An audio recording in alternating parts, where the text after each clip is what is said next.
Exhibit A. There were numerous photographs in Mr. Walker's vehicle.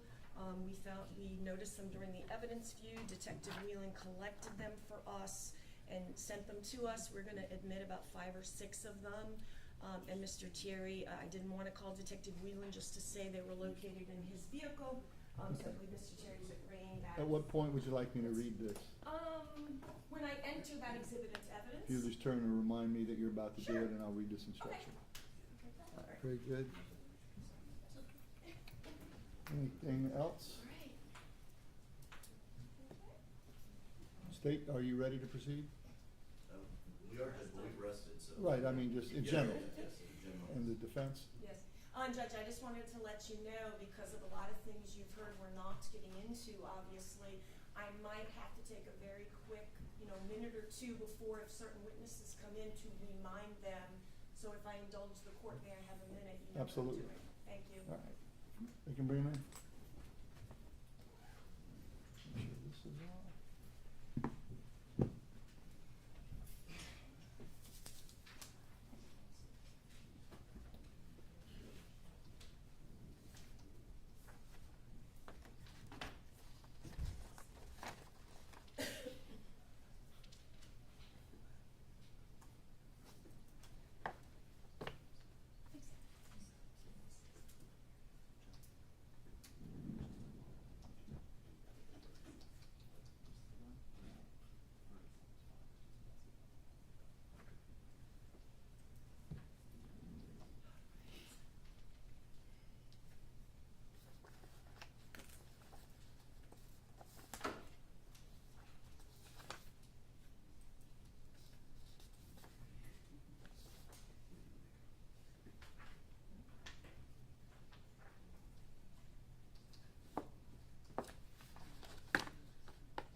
Yes.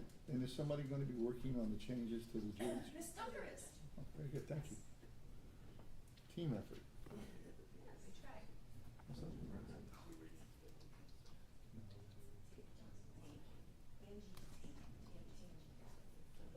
just be able to make sure we go over the.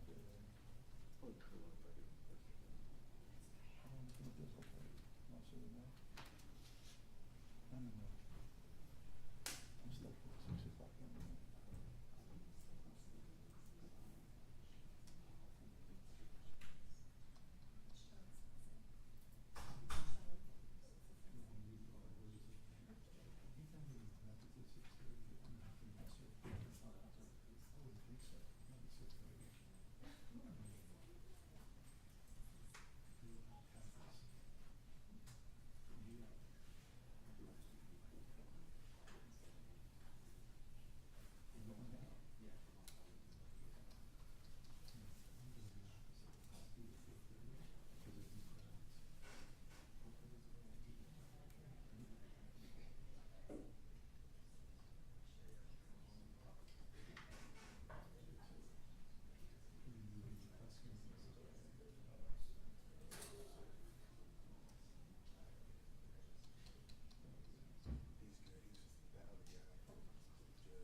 Jury's back, y'all may be seated. Welcome back, ladies and gentlemen. I assume, this is always dangerous, but I assume that there were no issues with the court's instructions. No one spoke to you about the case. You didn't speak with anyone, no TV, no media, nothing of that sort. No. All right, very good. You may begin whenever you're ready. Thank you, Judge. The defense at this time will call Emma Hamilton to the stand.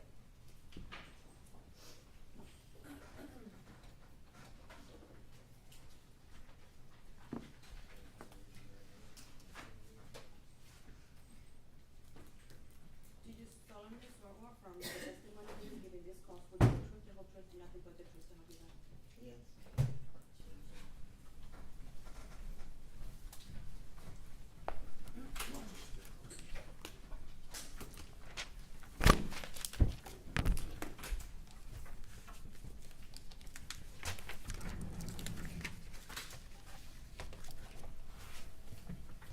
Whenever you're ready, Counselor. Thank you, Judge. When you're ready, could you let the jury know your name, please? My name is Emma Hamilton, Hamilton. And Miss Hamilton, what is your date of birth? 11/23/1956. And how old are you at this time? 68. 68? Okay. And are you presently employed? No, not now. Okay. And do you live in Tampa? Yes, Okay. How many children do you have? 6. 6. All right. I want to kind of ask you about your children. We've heard a lot of names of people. First of all, tell us the name. I know, do you have 3 sons? Yes, And do you have 3 daughters? yes. All right. Go ahead and tell the jury the names of your sons, if you would, please. John Stallworth, Antoine Stallworth, and Ronny Walker. Okay. And do you know where John Stallworth is today? No, I don't. Okay. Are his whereabouts unknown? I haven't seen him in a minute now, so that's all I can Okay. say. That's all right. You haven't seen him in. I haven't seen him in almost a year now. All right. Antoine. Where is Antoine presently? He's incarcerated. All right. And Ronny Walker, do you see your son in the courtroom? Yes, All right. And is that your son sitting at the defense table with Miss Bradley and Miss Schlemmer? yes. Oh. Miss Bradley and Miss Dunker. All righty. How old is Ronny right now? 46. Okay. All right. And do you have a relationship with your son, Ronny Walker? Yes. All right. Now tell the jury the names of your daughters, please. Tanya Jackson. I'm just so nervous. Paula Hardy and Nakisha Grace. Okay. Can you spell Nakisha for the court reporter for me? It's Nakhis, I think that's how I spell it. All right. And because we've also heard some other names, just give me an idea, how many siblings do you have? Well, it was 7, but it's only 5 left. Okay. All right. Are you included in that 5? Yes. Or you? Okay. Yeah. All right. Can you give us the names of your brothers and sisters? Johnny Frank Hamilton. These the boys. Will Hamilton and Sandy Hamilton, and my sister Johnny May Matthews. Okay. And 2 of your siblings have passed on? Yes. Okay. All right. Now tell the jury, who is Ronny Walker's father? Larry Walker. All right. Now tell the jury, has Ronny Walker ever had a relationship with Larry Walker? No. Tell us the circumstances why that is. Well, I was like 8 months pregnant. He left, and I ain't seen him since. Okay. Been over some years, 20 years, 30. Okay. I haven't seen him, but I talked to him. Okay. All right. So you were 8 months pregnant. Was that with Ronny? Yes. Okay. So when you were 8 months pregnant with Ronny, Larry Walker took off. Yes. To your knowledge, has Ronny Walker, your son, ever met his dad, Larry? No. Do you know, Miss Hamilton, whether never knowing his father, being abandoned by his father, has affected Ronnie? Yes, because he never had a father in his life. And did you raise Ronnie alone until he was 10? Yes, Okay, we'll talk more about that. Was Ronnie born in Tampa? yes. Okay. All right. Let's talk a little bit. You had mentioned you were 8 months pregnant with Ronnie when Larry took off. Did you have prenatal care when you were pregnant with Ronnie? Yes. Okay. What type of care did you have? I was always sick. I was carrying him. Okay, so you were sick? Yes. Okay. Did you go to like regular checkups to the doctor while you were pregnant with Ronnie? Yes. Okay. Did they know why you were sick? No, they just sick in the stomach all the time. Okay. Speak up just a little bit. I was Trail sick in off my a little. stomach all the time because I carried him so low. Okay. All right. Is Larry Walker the father of your other children? No. Okay. Is Larry Walker the father of any of your children? No. Just Ronnie. Just Ronnie. Mr. Walker. Okay. Now tell the jury a little bit. When Ronnie was born, and up to about 6 months, was he constantly sick? Yes, he was born sick. He had pneumonia, double pneumonia, When did he have double pneumonia? when he was born. Okay. And did he also have like bronchitis at the time with Yeah. the double pneumonia? Yes. And was he in the hospital for that? Yes. Okay. And do you remember about how old he was at the time? Well, he went in when he was a baby. He stayed in for like 3 months, 4 months. Okay. He came home, but he got back sick again. So I had to take him back to the hospital. He stayed in like a month. Came back. About 2 months later, he started having seizures. That's what I wanted to ask you about. Does in fact your son Ronnie Walker suffer from seizures? Yes. Right. So did the seizures start after the hospitalization for the double pneumonia? Yeah, after. Okay, after that, right. So then, Miss Hamilton, did he start having seizures then when he was under the age of 1? Yeah, he was like 1, like someone longer than Right that. about 1 year of age? When he started, yes. Okay. All right. Can you describe, I'm sure the jury knows what seizures are, but describe what would happen when Ronnie would have seizures when he was young? He'd just pass out shaking real bad. I didn't know what it was because I was very young. So, I had my sister, my mother around, but my sister know what it was because she was older. And we took him to St. Joseph Hospital, and that's where they kept him at for overnight observation. Brought him back home. By the time we got him back home, he had like 2 more. So my sister already know what it was, so we didn't take him back. After that, he just studied, had him like up until he got like kind of grown. But mostly he always had him like, he had to always stay in the house. He'd go outside and play with some of the kids, but he would always fall out. Kids go to running because they didn't know what it was because he was shaking so bad. And he hit his head. Yeah, tell the jury about that. What do you remember, Miss Hamilton, about seizures causing Ronnie to have head injuries? Tell the jury about that. He fell a lot. He fell out the window, like 2 stories. But his head more like hit the ground, but his body hit the cement. He was riding up something like a little bike thing, ran into a pole, into a curve, bust his head open, skin his legs up. He's always falling, always. When you say he ran into a pole, did the pole hit his head or another part of his body? No, his head, bust his head open here, up here. Okay. Tell us a little more. What kind of window did he fall out of? I guess I stayed in the project. They had you had to wind the windows out on both sides. So they was up there playing in their room, him and his brother, playing football, because I let them stay in the house sometimes, I guess when he was going at it, he just went out the window and fell. After that, I took him to the hospital. They said And he this- was, This is, go ahead, they Samantha. said he was okay, so. Okay. And this is sometime before he turned the age of 10 and went to live with Gloria? Yes.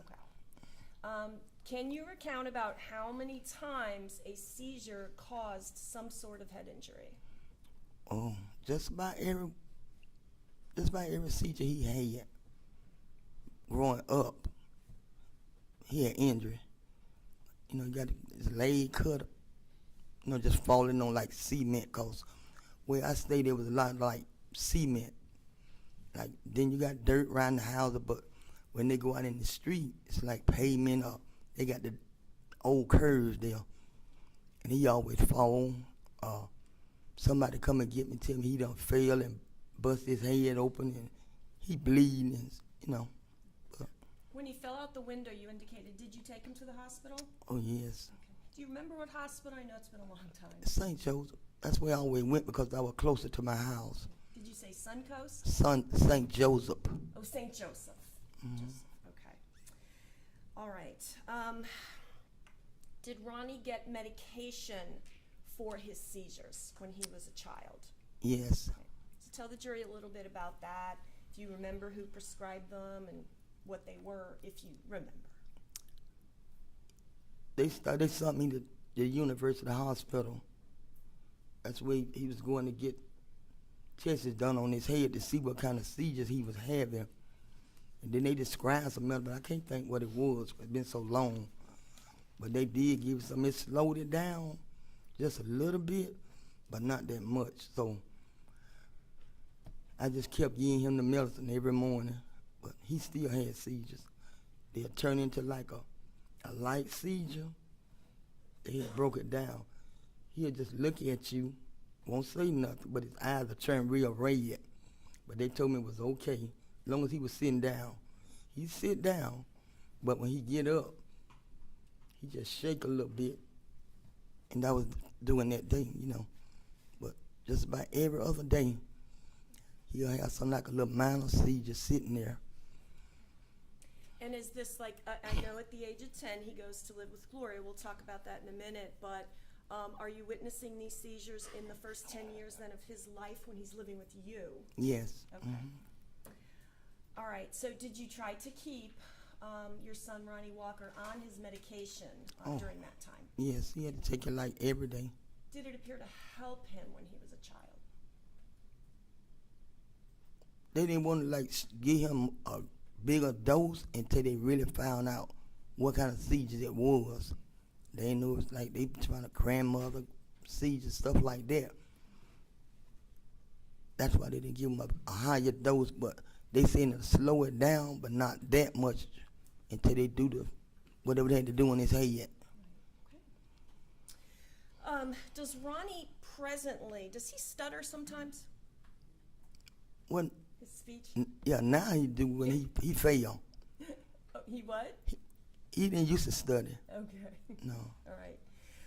And tell the jury a little bit his developmental milestones, like him growing up.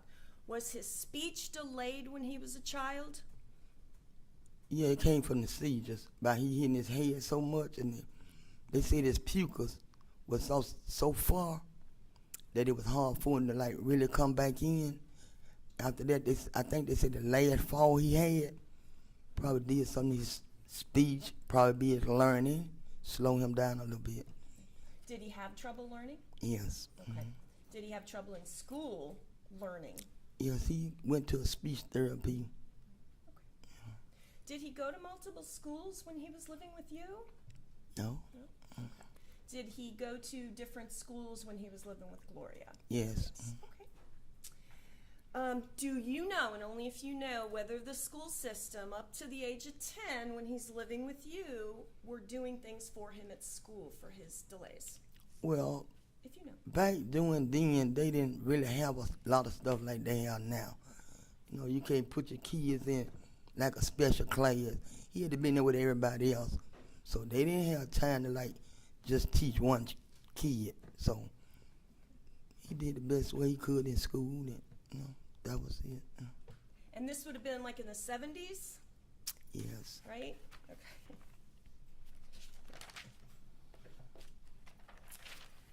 Okay. Now, tell the jury a little bit about the area you lived in with Ronnie up to the age of 10. What kind of area did you guys live in? It was okay because I lived way down in like I call the bottom. I didn't live up front where the bars and stuff were. I lived in the project, so it wasn't really nothing going on around there. You know, you see people, you don't see them.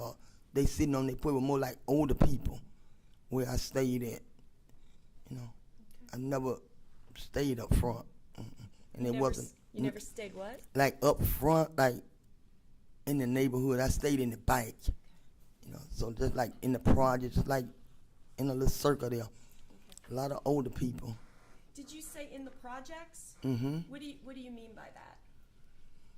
That was the name, like West Tampa. Okay. I stayed in the project. Do you know why do they call it the projects? For low incomes. Oh, okay. Gotcha. All right. Okay.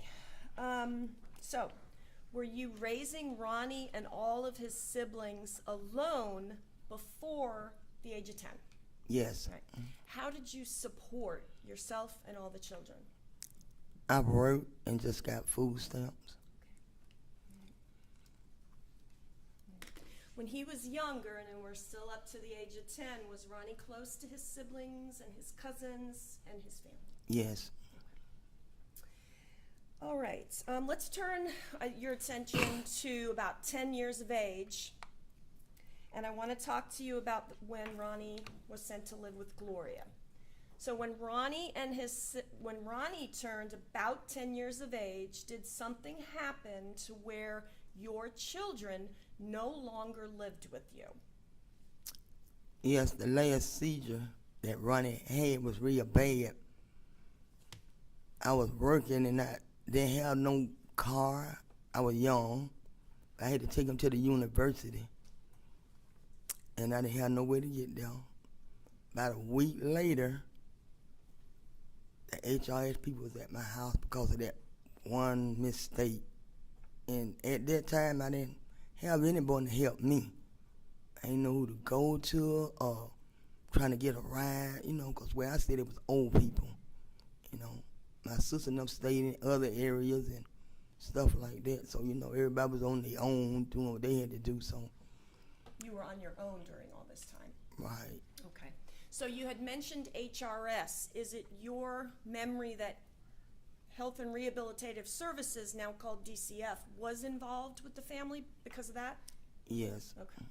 All right. So what happened? Did you lose custody of Ronnie? Did you send him to live with somebody? What happened? Well, when all this was happening, I asked my sister because I seen, you know, they was coming to my house, sit like 4 hours a day with me. I didn't know, you know, I just let them come. And I don't know if I can't remember.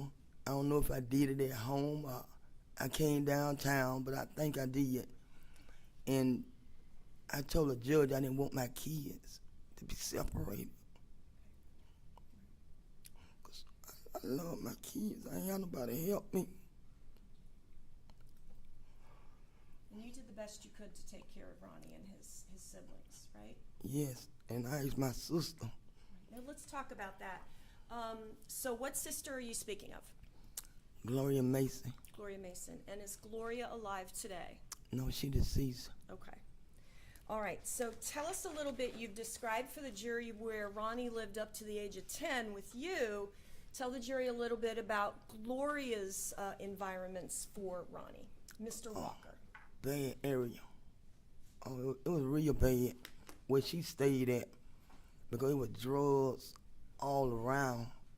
No matter which way you went, you ran into drugs. And they stay on the streets all night. They just sit on porches. They didn't care where they was. That's where my kids was, around that environment. So I ain't had no other choice, but they had to stay there. When she moved to another area, it was worse. So that's all my kids and them around with drugs and her husband. So I ain't want my kid to go in the system at all. So I had to let them stay there. So you said you didn't want your children to go into the system, so that's why you had to leave them with Gloria despite the environment? Until I do what they wanted me to do. Sure. And Did you have to do some things? I had to do parenting. Okay. And really that's all I had to do, parenting and cooking. You know, 'cause I didn't know how to cook that good, but I cook, you know. All right, so let's talk about all the siblings then at this point. Does Ronny Walker, your son, go to live with Gloria? Yes. Miss Mason, all right. What happens to your sons Antoine and John? They was there too. Do they go with Gloria? Yes. All right. Tell us about Paulette. Where does Paulette go? Paulette went with her father. You know, she could have stayed with my sister, but I just let her with her dad because she was closer to him. She always liked to be around her dad. So he'll bring her around on the weekend to see them, Good. you know, and he'll take her back home. Tell us about your daughter Tanya, or Tangi. What happened to her at this point? Well, Ronnie was 4, she was 3. Her daddy came on the weekend, on a Friday, asked me can he take her for that weekend and he'll bring her back that Monday. It never happened. She I just met my daughter out of 41 years. She was gone, never in my life. Never seen how she came up, never how she went to school, but I always prayed and asked God to protect her while she was out. Because I said, no, one day I know I see my daughter again. And 41 years I met her 2 years ago. Is that the same with Ronnie then? Yes. Okay. So now, Tangi, or Tanya Hamilton, she was actually then taken by her father when Ronnie was younger, before the age of 10. Yes. Okay. All right. And then Paulette is taken by her father when Ronnie is 10, and Ronnie goes to live with his brothers with Gloria. Yes. Okay. All right.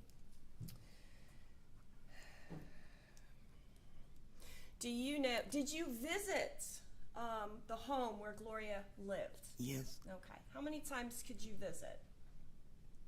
Well, I could go there anytime I got ready, but I had to get a second job because they started taking my first check. So I had to go get another job. I told her, you know, you can keep that first check, but I always like to buy my kids clothes, whatever they wanted. So I had to get a second job to take care of them because I feel that was my responsibility. Even though she had them, I told her she can get the food stamps. I ain't care. But I had to go get a second job. After my son, they kept getting in trouble. Oh, God. Your sons? She never take them to court, so that's how I lost my second job, by trying to get them in court, because she never would take them, because she was out doing drugs, her and her husband selling drugs. Gloria's husband was selling drugs? And her. Do you know if Gloria moved around? And we're going to talk about Ronnie just, up until he's about 18 years of age now when he's living with Gloria. Do you know if they moved around a lot? Yes, she did. Do you know if Ronnie then had to change schools frequently because Oh, of yes. that? Okay. And when he would be with Gloria Hamilton, do you know the environment, the neighborhoods that she would frequently move her and the boys to? Bad. Because back during that time, it was drugs everywhere. So they didn't have no other choice but to be around there. Because it was all drugs, drugs, drugs. Everywhere you look, it was drugs. Do you know, and only if you know, whether Gloria's neighborhood was violent in any way? Oh, yes. They was always shooting. Always shooting or somebody was fighting. They always, every day, somebody was, even though they would shoot every day. I ain't gonna say people got shot, but they always shot. Always shooting. Now that wasn't going on for Ronnie, Mr. Walker's first 10 years where you lived with him. Oh, no. All right, now tell the jury, after you lost custody, you gave your children, your boys, and is Nikisha with the boys as well? Or where's? Yeah, I just let her win them because I still had my own apartment. Uh-huh. But I know I had to work, and they had nobody to take care of her. But they didn't bother me about my girls. It was only my boys. So where was Nikisha then? She went with Gloria. I took her there. Okay. You know. She's with Gloria as well. Yes. All right.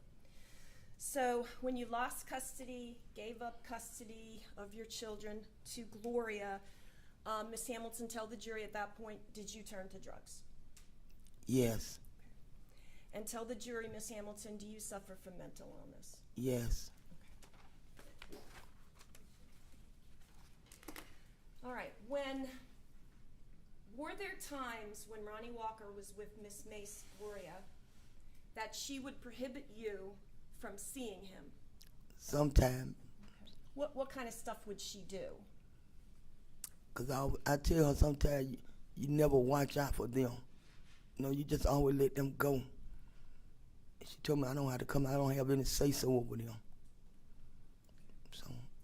So did you think that she was like adequately supervising them, for example? Not all the time. No. She didn't supervise them because sometimes when I go, they gone, you know, and little kids, you know. Yeah, little kids, okay. All right. Now, did Tangi, or your daughter Tanya, did she ever reunite with the family? Yes. Okay. And when did your daughter Tangi Johnson, and she'll explain about her name, do you know approximately when she reunited with the family? I think it was August 31st or October 31st of 2 years. It's been 2 years. Okay. So 2 years? Mm-hmm. Gotcha. All right. And Paulette, does she always remain with her father? Yes, until she remained with him there for a while until I got, you know, I could have got her, but I wasn't in the stage at that time, the right to raise no kids, cause what I was going through, and I was still young, so I let her stay with her father. I think she was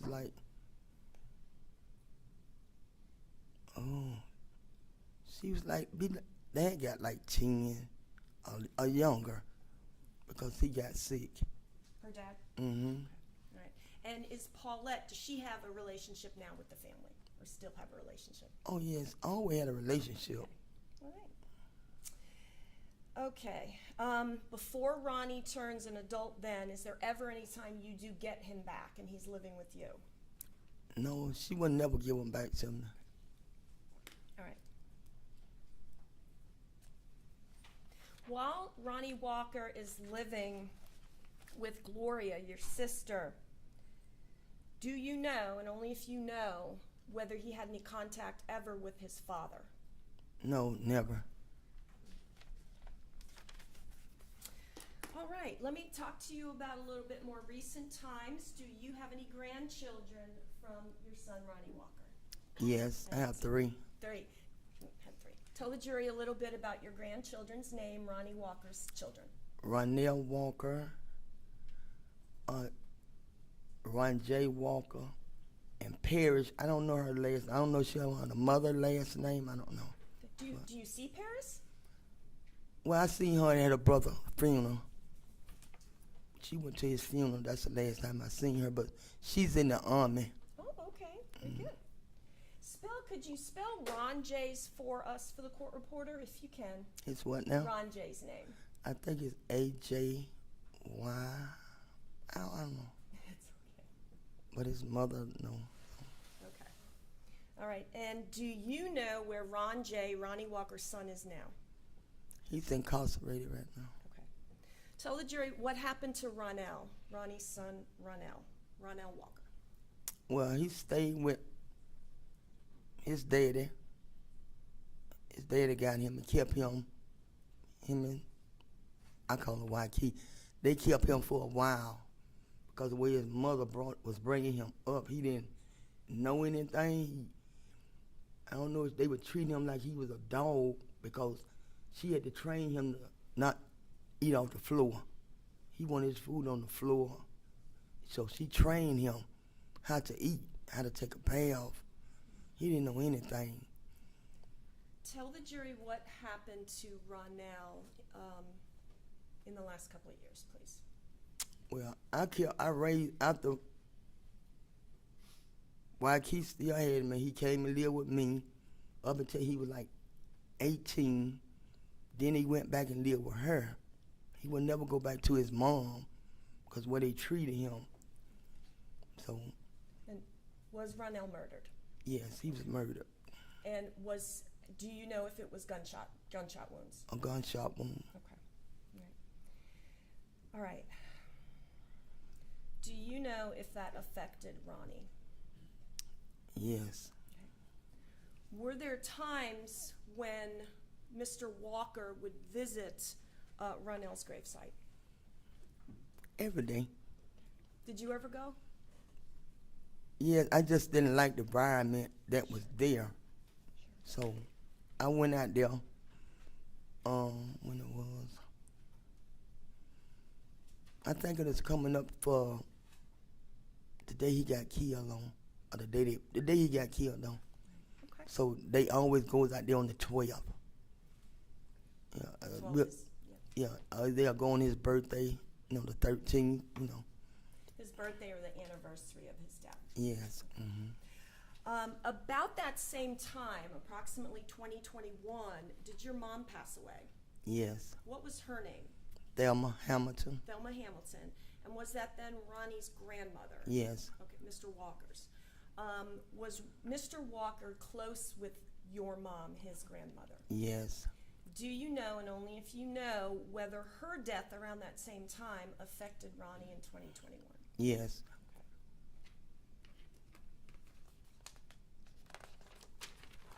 And today, is Ronnie still close to his siblings, the ones he was with and the ones he reunited with? Yes. All right, I want to show you some photographs.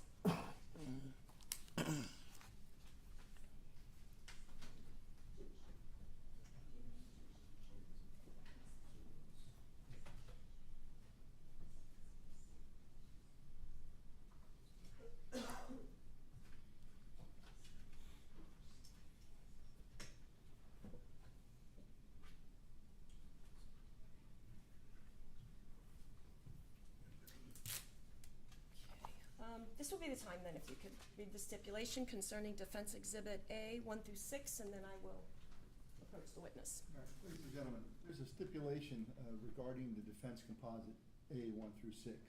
It's hereby stipulated by and between the defendant Ronny Walker and the state of Florida that the photographs introduced in the defendant's composite Exhibit A 1 through 6 were located by Detective Jacob Wieland in Ronny Walker's vehicle. Thank you, Judge. May I approach the witness? Yes, you may. Okay, I'm handing you what has been marked for identification as Defense Exhibit A 1 through 6. I would like you to go ahead and just look at these photographs and see if you recognize the people in them, and then if you do, we will talk about them.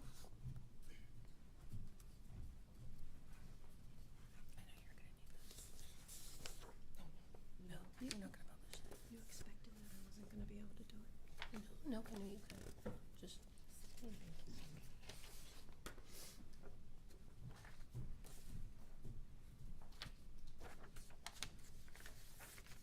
Yes. Do you recognize the mainly children in those photos? Yes. Okay. Your Honor, at this time, the defense would move Defense Exhibit A 1 through 6 into evidence and ask to publish. Any objection? No objection. They'll be admitted as defense A 1 through 6, and you may publish. Thank you, Judge. All right, A1, Defense Exhibit A1. We're going to look at these briefly. Who is this, Miss Hamilton? That's his daughter, Paris. That's Paris. Okay. And Defense Exhibit A, that's out of order. Let's do Defense Exhibit A2. Tell the jury who was in this photograph. That's Ron J. That's Ron J. Okay. Defense Exhibit A3. Who is in this photograph, Miss Hamilton? It's Ron J and his cousins. Okay. Ron J is The over one- here? No, the one had the white on. The white, okay. Is it Halloween in this photo? Yes. As far as you know, okay. Okay.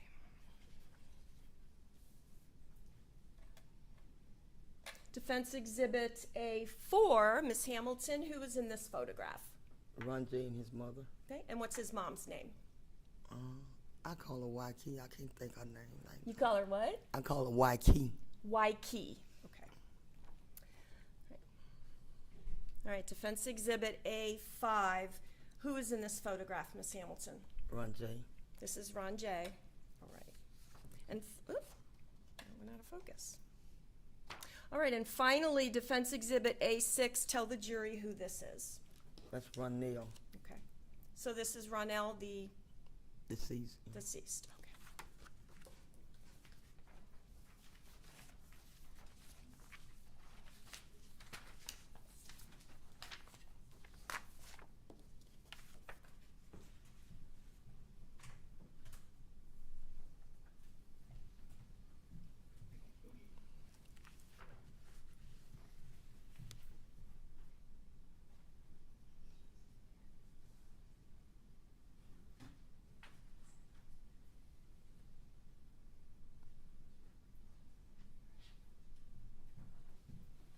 All right, may approach the witness. Yes, ma'am. Okay. I'm handing you what has been marked for identification as Defense Exhibit B. I'm going to hand you these. Tell us if you recognize that, and if so, we'll talk about them more.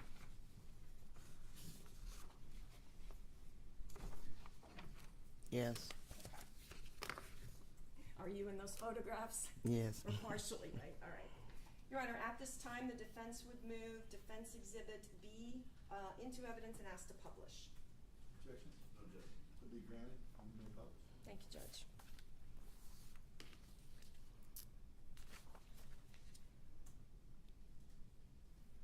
Okay, Defense Exhibit B, we're gonna label this 1. There we go. All right. Tell us, Miss Hamilton, what this picture depicts, please. Well, we was in the cemetery. It was me, Ronnie, me, and my granddaughter. Well, I don't know who this lady is. I'm sorry. Oh, that's okay. All right, let's point out, just for the jury, this gentleman right here, who is that? That's Ronny Walker. Okay, so that's your son, Ronnie, Yes. Mr. Walker. And is this you over here? A little Yes. bit out of the picture in the blue. Yes. All right. And you indicated that woman, though, and I'm pointing to the woman with the gray shirt, the short hair, standing next to Mr. Walker. You don't know who that person is? No, it was just Ken, I guess. I don't know who they was. Okay. Okay, Defense Exhibit B2. What does this picture depict? This is my granddaughter, Paula. That is her son, and Ronnie Walker. Okay. Her son. The woman in the white with the shorts, is that Paulette? Her name is Paula. Paula. Yeah, that's my granddaughter. Okay. Oh, it's your granddaughter. Okay. Yes. All right. All right. And this gentleman in the middle here, is that Ronnie Walker? Yes. And finally, Defense B3, what does this picture depict? It's me on the end, Okay. and Ronnie, and I don't know who the That lady same is. woman you don't know. I'm not Okay. going All to right. say who it was. What's happening in that picture? Can you tell? It looks like, are they releasing balloons? Yeah, they just say we say the prayer, and we released the balloons, Okay. and they were just watching them go up. Okay.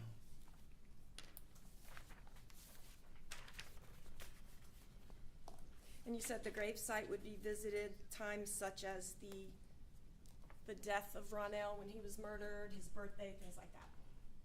Yes, well they go. His mother and them go out there all the time. more. You know, I ride by there, but I don't go down there because I don't like the people that hang around. Because at that time, when we had his funeral, it was somebody got killed on his grave because then they had the different gangs and stuff like that, saying that this person tore up this grave, and my son was about a guy that had got killed. And Ronell? yes, Yeah. and they didn't want Ronell grave by him, but it's just a lot of motion going on between the young guys. So it's tough for you. That's Yeah, why you so don't wanna go. Okay, I choose not to go. So. understood. All right, and as Ronny Walker was growing up, did you and him talk about the Bible? Oh, sure, all the time. All right, and finally,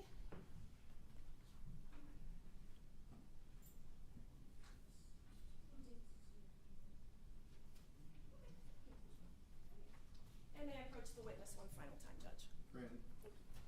Okay, I'm handing you what is marked as Defense Exhibit C for identification. Do you recognize the people in that photograph? Yes. Your Honor, at this time, the defense would move Defense Exhibit C into evidence and ask to publish. Any objection? No objection. Will be admitted and you may publish. Thank you, Judge. All right, tell us who the gentlemen are in this photograph, Defense Exhibit C. It's Ronnie, Okay. my nephew David, and my nephew James. Okay. So Ronny Walker is on the right, Yes, and is this Davis George? yes. All right, and who is the gentleman on the left? That's his oldest brother, James. Okay, that is Davis George's son, No, that's his brother. his brother. Got it. All right.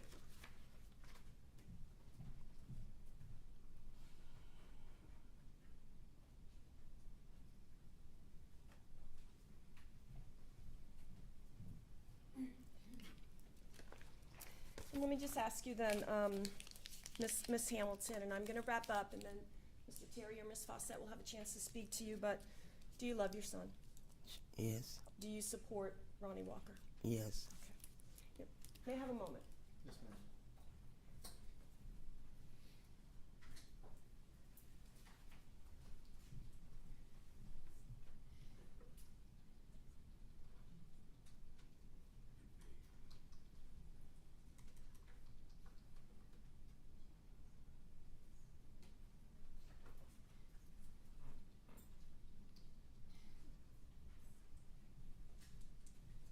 Let me take you back real quick to before Ronny went to live with Gloria. Would Ronny stay in his room a lot of times by himself? Yes. Okay. Do you know why? Only if you know. I get cause of his sickness, he liked the dog Because of Like his he's- sickness, he liked the dark. Okay. All right. like he do now. He loved to stay in the room with the dog. All right. Thank you, Miss Hamilton. No further questions. Cross. Yes, Your Honor, thank you.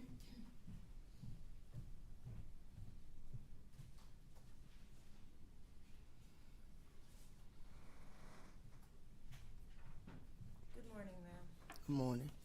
You are Ronny Walker's mother, correct? Yes, And you've always done all that you can to love and support him, is that correct? yes. You indicated that you would talk to him about the Bible. Oh, yes, plenty. Well, he talks to me, Okay. So you tried to instill in him good qualities. Yes, Did you counsel him on right and wrong? yes, And even though you said you were young, maybe 21, 22, when you had him, did you work? yes, Did you work at hotels, yes, laundry services, yes, cleaning services? yes, Okay. And even after Ronny Walker's father left, you continued to try to instill in him good values, correct? yes. At any point in time, do you remember at all telling him that it's okay to hurt anyone? I would never say, Did you make it a point to instill in him that it's important to treat people with kindness and respect?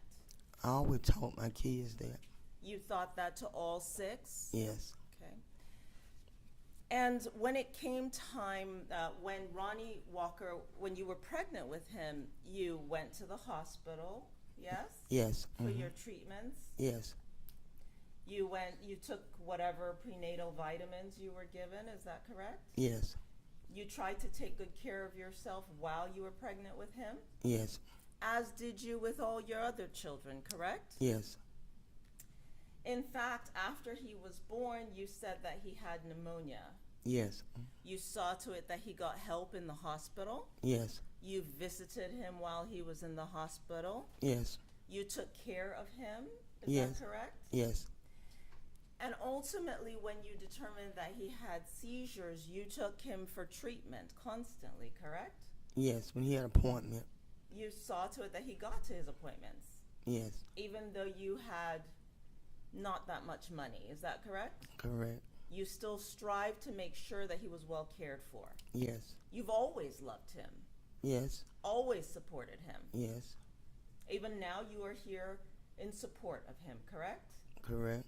And you supported your other children as well. Yes.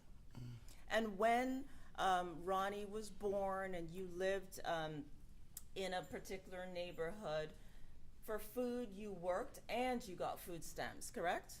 Yes. So he never actually went hungry. No. You saw to it that he was well fed. Yes. You were never abusive. No. You never once hit him or did anything to harm him. Is that correct? Correct. And in fact, when you needed to discipline him, you would send him to his room rather than beat him or anything, correct? Correct. You made sure that he always had a roof over his head. Yes. And from the age of birth till 10, he lived with you. Yes. And even after his father left, you continued to support him. Yes. You continued to love him. Yes. You saw to it that he went to school. Yes. You did your best to make sure that when they determined that he was a stammerer, and I think you said he stuttered or he stammered, is that correct? Yes. You saw to it that he got help for it at Yes. school. Yes. When he needed help or when the teachers needed to speak to you about Ronny Walker, did you see to it that you went to the school? Yes.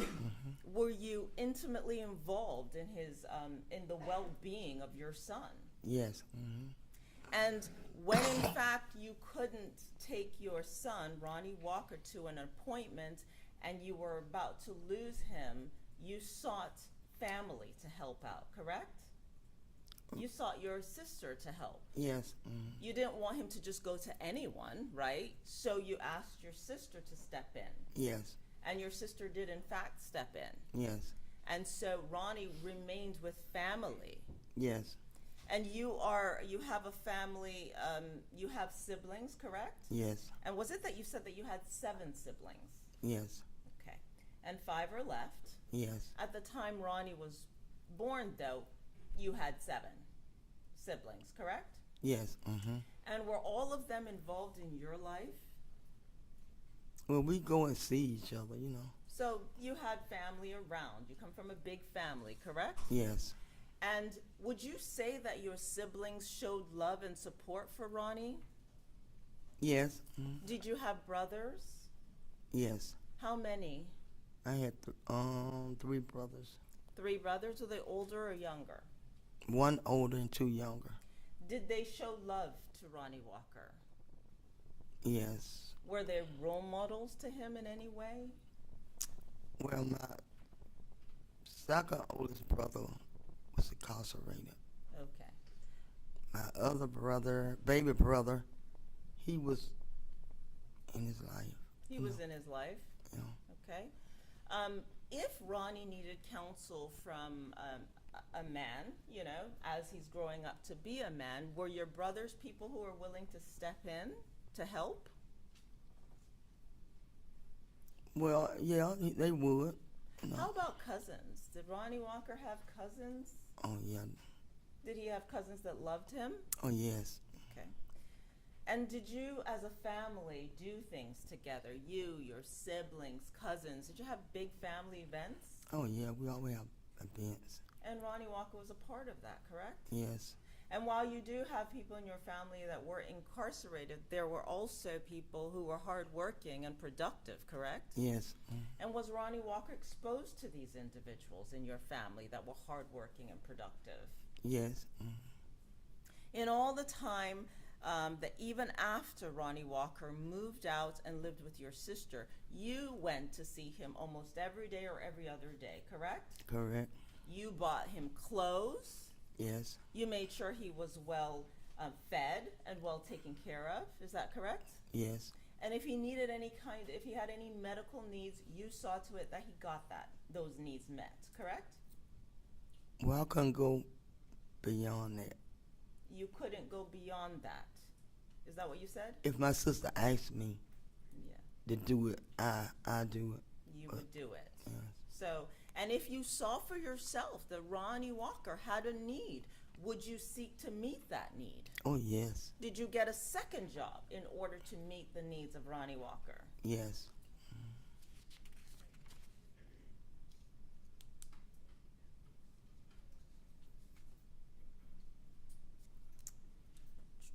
When Ronnie Walker was living with you, you didn't drink alcohol, correct? No, You never got drunk in front of him or acted unseemly, correct? no, I never drank. No, they was younger. Okay. Were you doing drugs in front of Ronnie Walker from the ages of birth to 10? No. Was Ronnie Walker a crack baby? Were you smoking crack? Were you using crack or cocaine or anything when you were pregnant? No. Oh, So when you were pregnant, you didn't do drugs? no. Okay. Now you said that you had that you suffer from some mental health problems. When Ronnie was living with you, were you ever hospitalized for any kind of mental health breakdown? No. Okay, so when did you get diagnosed with some kind of mental health condition? When I got on the drugs. Which is when? Is it after Ronnie Walker left your home? Yes. Okay, so after Ronnie was at least 10 years old and no longer in your custody, you got involved in drugs. Yes. And then you got diagnosed with a mental health condition. Yes. But that was not while you were living with Ronnie Walker. Right. Did you do anything or act out in any way due to your mental illness that have impacted Ronnie Walker? No. In any fits of mental health, did you ever abuse Ronnie Walker physically, mentally, emotionally? No.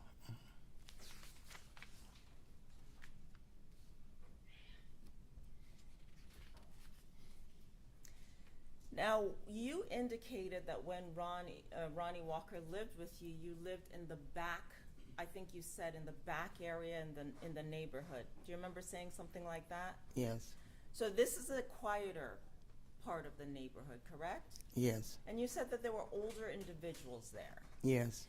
And Mr. Walker was born in the 70s, right? Yes. And in that time frame, was it sort of like communities helped bring up children? Well, yes, because they see them do something wrong, they'll say something to them, or they'll come and let you know if they did something. So the older people in the neighborhood also would help you in some ways with Ronnie Walker. If they noticed something wrong, they would tell you, Oh, correct? yes. Mm-hmm. You all looked out for each other in that neighborhood. Yes. Okay.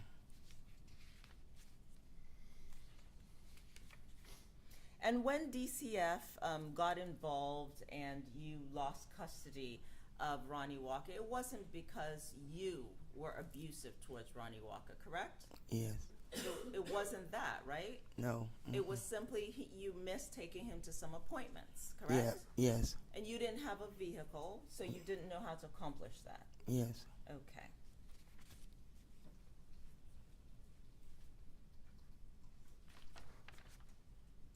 Ronnie Walker also has siblings, Yes.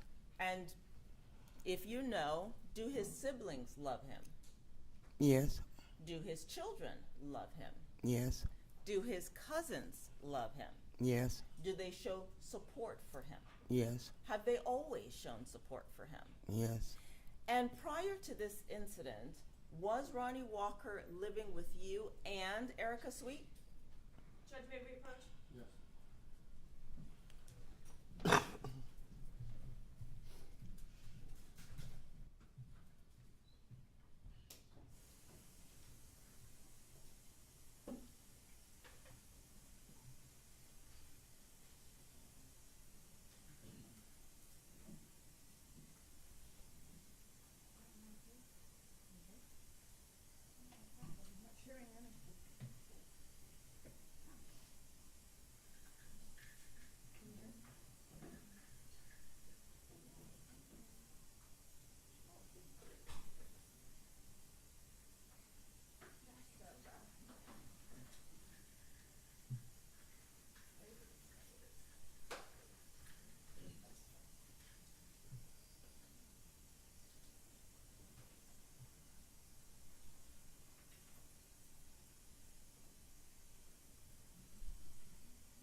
So Mr. Walker always had a home in your home, correct? Yes, And in 2022, he lived with you and Erica Sweet, correct? Yes. Okay. And all of his life, if he needed a home, your home has always been open to him, correct? yes.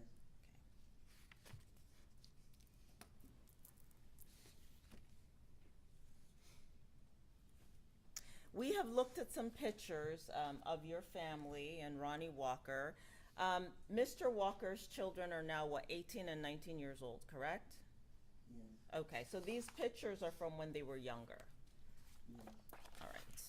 For when I speak, this picture, this is his daughter, yes, and she's now, what, 19 years old? yes, Okay. So his children are adults. yes, And his son that was murdered, that happened in 2021, correct? yes. So it would have been prior to the murder in this case, prior to this incident. It would have happened before May the 6th of 2022. Okay.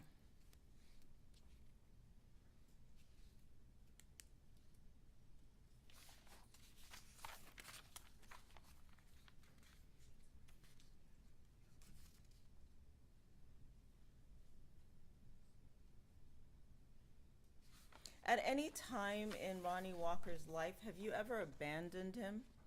No,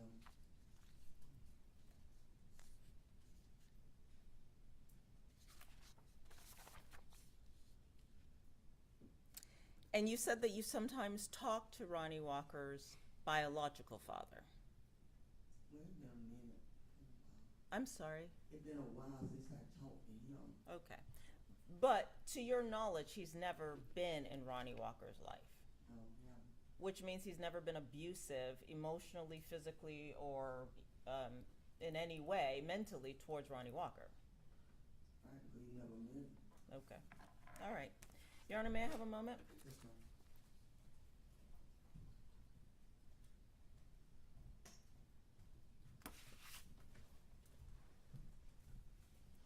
I have no further questions.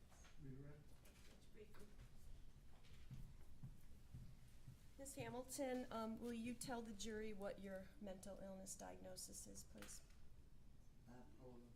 Bipolar schizophrenia. And are you getting treatment for that? Well, now, I go sometime and I feel bad. When Ronny was about 10 and he starts living with Gloria, did he start using marijuana? Can't say. Can't say? That's okay. All right, and we were talking about you visiting Ronny Walker when he was living with Gloria. Were there conflicts between you and Gloria in terms of how Ronnie's being raised, where he's living?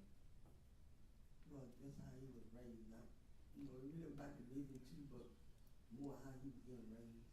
And you've described that as living in bad neighborhoods, Yes, changing schools a lot. Okay. The drugs and the violence. yes. Okay. All right. May I have a moment, Your Honor? Yes. Thank you so much, Ms. Hamilton. I don't have any further questions. Ms. Witness be excused? Any objection to the witness being excused? No, she's excused. You're free. Attorneys approach, real quick.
Yes?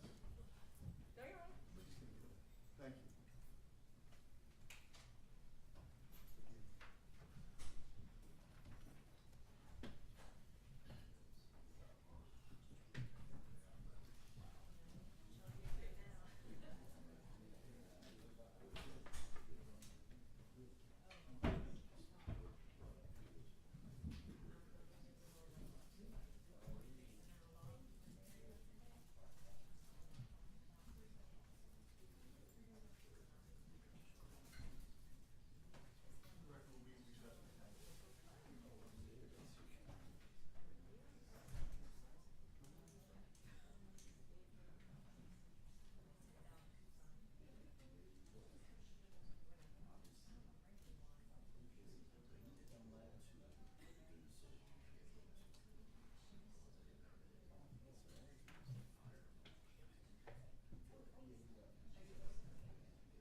let me ask you this. Do you consider the neighborhood you grew up in, South Tampa, a good neighborhood? Great neighborhood. Great neighborhood. Did you witness violence in your neighborhood? You see it here and there, but it wasn't. It wasn't seen as you go to other neighborhoods. How about drug dealing and drug sales? Is that something that was prevalent in your neighborhood growing up? It was. Okay. How often? Well, Like how often would you see it? Tell the jurors.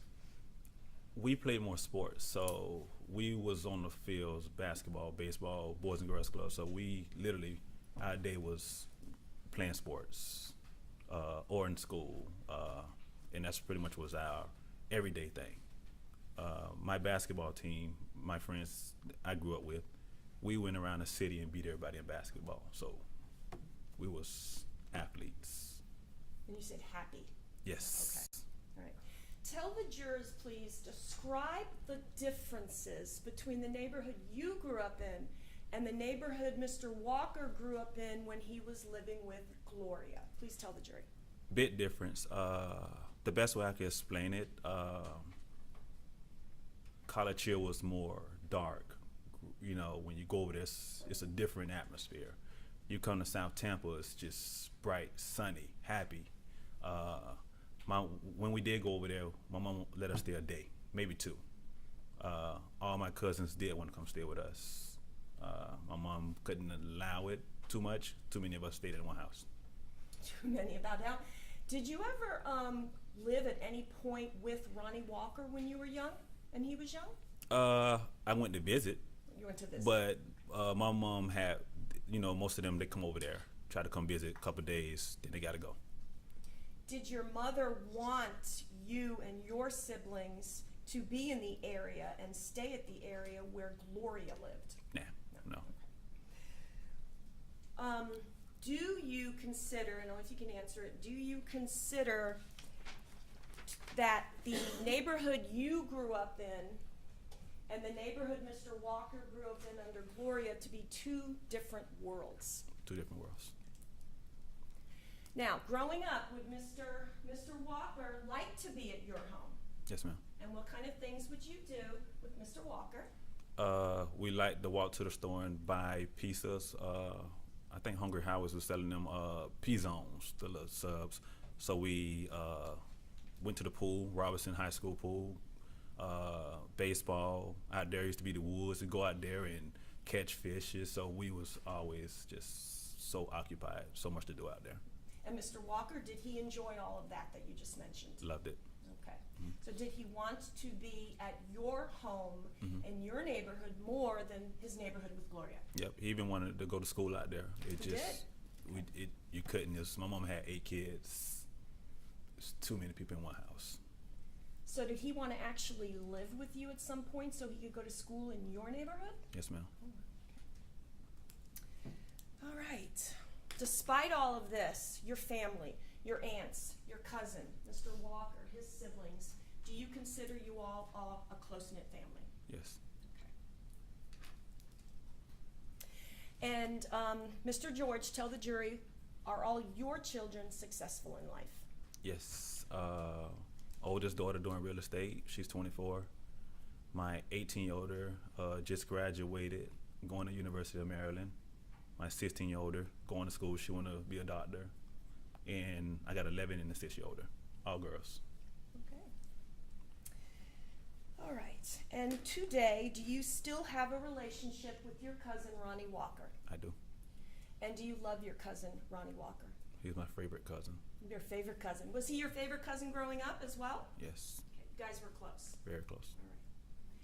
And Mr. George, tell the jury, do you support Mr. Walker today, despite everything? I do.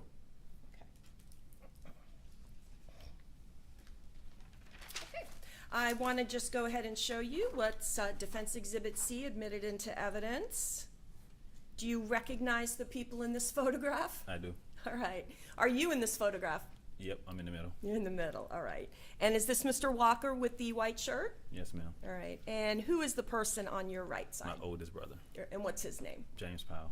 James. All right. Do you remember at all what you guys were doing at the time? My mom had just got married. This is the reception, and we had a blast. Everybody dancing and everything. I'm just smiling, just looking at the picture. Okay.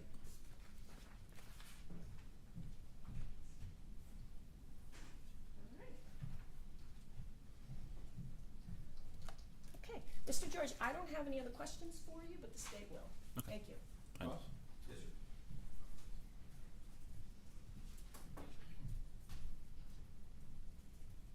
Good morning, Mr. George. Good morning. How you doing, sir? We spoke the other day, correct? You remember Yes. speaking to me? Yes. Yes. Now, you indicated that Ronny Walker was your favorite cousin, right? Yes. I believe you told me that the other day, too, right? Mm-hmm. You all played together? Yes, sir. Got along very well, right? Great. Grew up together, kind of. Mm-hmm. You all close as cousins? Mm-hmm. Kind of told each other everything that's going on in your lives? Yeah. All right. So you all were good friends, too. Besides just being cousins and familially related, you all were good friends. Yes. All right, and did you talk to him about, his life and things that were going on in his life? We talked about a couple things. Not too big though. Okay. You guys never fought, right? Never. All right, you actually told me, I think, that you all prayed together sometimes, right? So would you say you tried to be a good influence on Ronny Walker as far as like how to live a life? Yeah. All right. You all played basketball together. Mm-hmm. I remember you telling me that. Yep.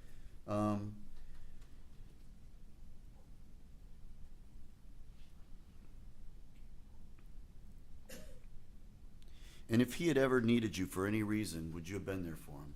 Yes, sir. As younger and even as he was growing up, would you always have been there if he called you and said, "Hey, I'm in a problem," or I need help"?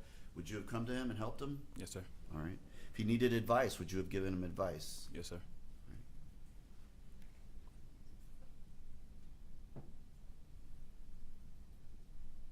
And did Ronny Walker, did he play any sports? Not with the Boys and Girls Club, nothing like that I know of. But we came out in our neighborhood.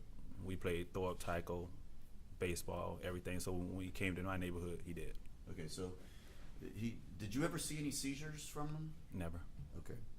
And he was able to play all the sports with you and you all had a good time? Mm-hmm. Can I have one moment, Your Honor? Yes, sir. Nothing further. Redirect. No redirect? May this witness be excused? Yes, sir. All right. Thank you. Thank you, sir. Call the next witness. Yes, sir. Your Honor, the defense at this time will call Tangi Johnson.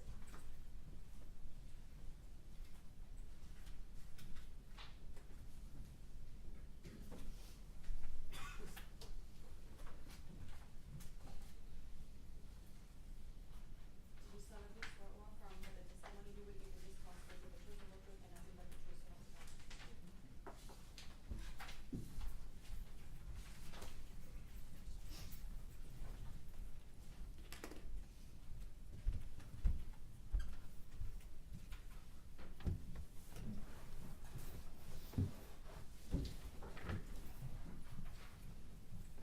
Okay, whenever you're ready, if you could let the jury know your name, please. Tangi Johnson, All right. Ms. Johnson, what is your date of birth? April 4th, 1979. 1979. Okay. So you're close in age to Davis, George, and Ronny Walker. I'm 46. Okay. So you're 46 right now. Ronnie's 47. Ronnie's 47. Yes. All right. Are you employed, ma'am? I work for Tetra Tech. It's a debris removal. I do all kind of disasters. All right. I want to talk a little bit about some family members. First of all, who are your parents? Well, my father's name is Earl Williamson, and my mother's name is Emma Hamilton. Okay. Now I know there's a lot of history behind you. So Yes. let's who are they your biological parents? Yes. Okay. So Emma Hamilton is your biological mother? Yes. All right. And your biological father's name? Earl Williamson. Earl Williamson. Okay. Are you presently married? Yes. Do you have any children? Yes. Okay. How many children do you have? 3. 3? Okay. And do you have any grandchildren? 1. A granddaughter. Okay. All right. Do you know Ronny Walker? I do. What is your relationship to Ronny Walker? What is your connection to him? He's my brother. Your brother. Your biological brother. Yes, ma'am. All right. All right. let's talk a little bit about what happened with you. Did you grow up with Ronny Walker up to the age of 10? No. All right.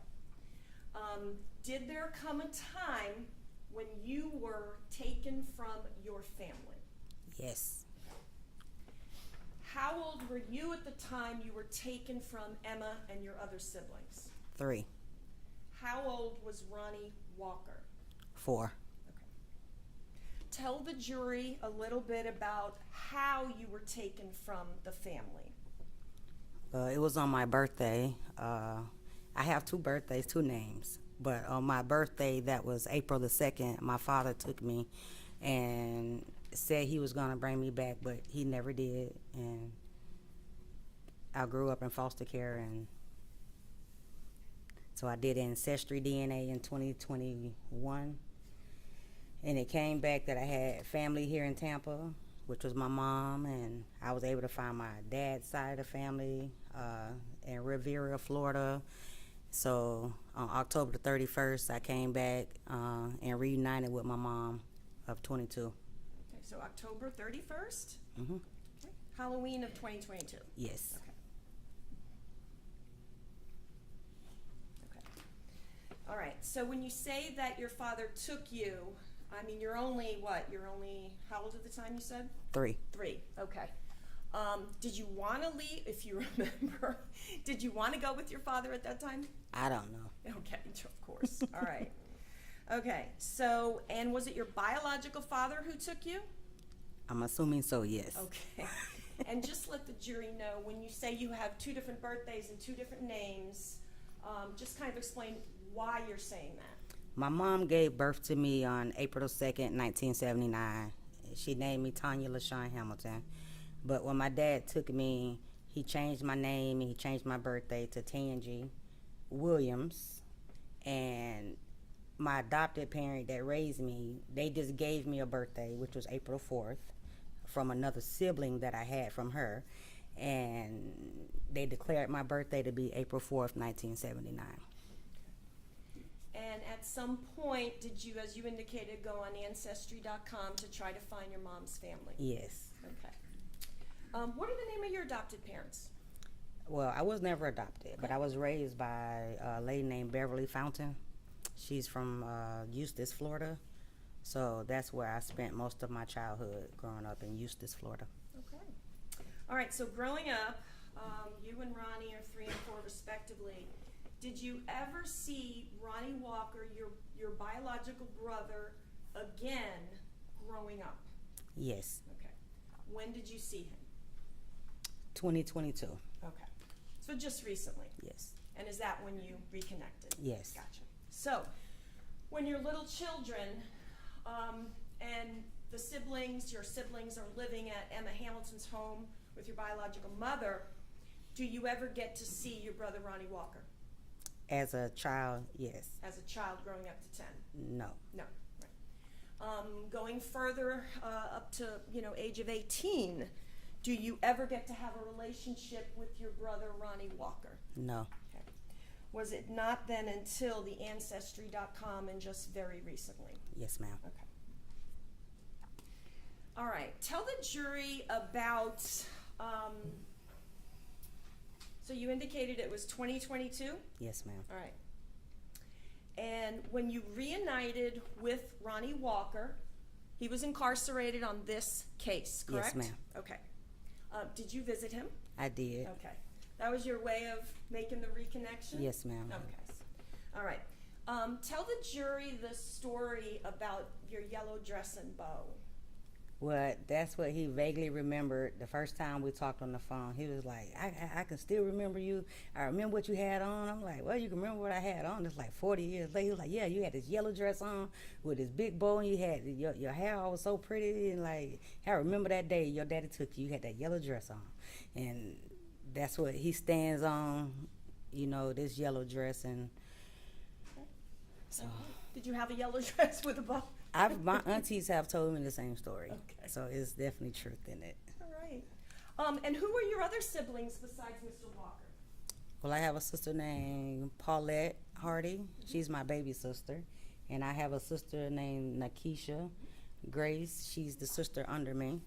And John Boy, Brothers? yes, and Antoine and Ronny Walker. Did you ever get to reconnect with John? Kinda. Kind of? Okay. And how about Antoine? Never. Never. Okay. Anton, I understand, is incarcerated. Yes. Okay. All right.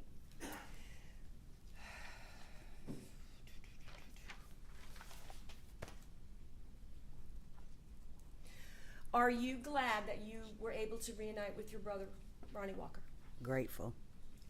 despite everything? Yes, ma'am. And when he was in jail awaiting trial on this case, you said that you had some visits and some phone calls with him. Is that right? Yes. Okay.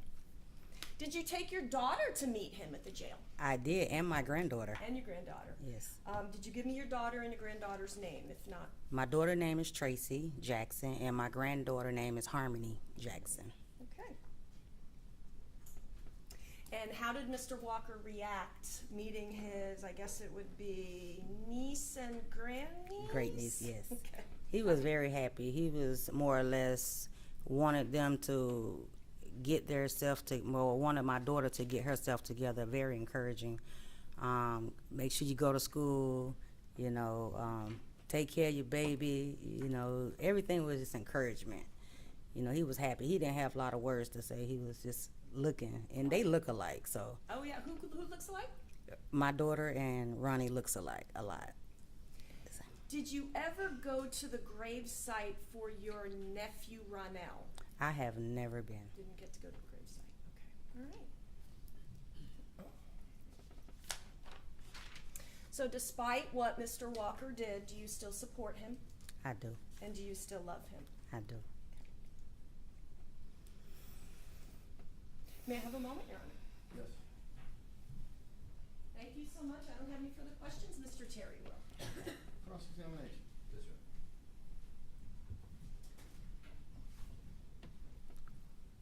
Hello, Ms. Johnson. How are you? Hi, how you doing? We spoke the other day, I believe, right, on the phone. And so, I think I missed this. Where are you living now? I live in Port Charlotte, Florida. Port Charlotte. Okay, so you're not too far away. No, like an hour and a half. Is that where you grew up, or where did you said Eustis, right? I grew up in Eustis, Florida. Okay, Eustis. Okay. Now, going back to when you were 3 years old, do you remember those times at all? No, I don't. Okay. So do you have any bad memories of those times growing up, those first 3 years when you were living with your mom? I do not. All right. Probably not any good memories either. You probably just don't remember. Is that right? No, sir, I do not. Okay. After you were taken away basically at 3 years old and then put in foster care and have been moving around basically, you have not had any connection with Ronny Walker, correct?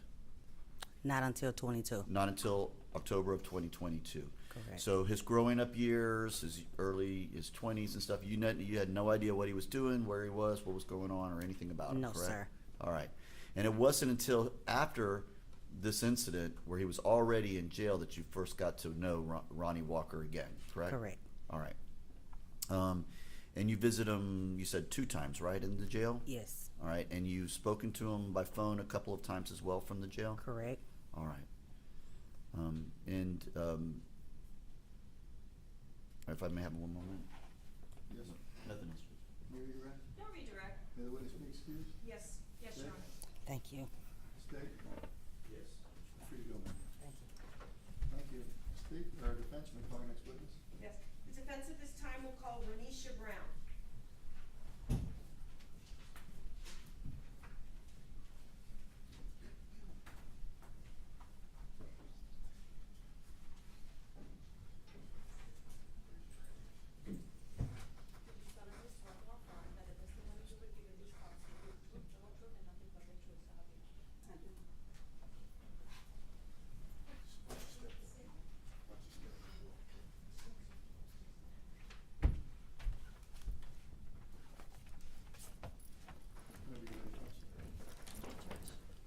Please let the jury know your name, ma'am.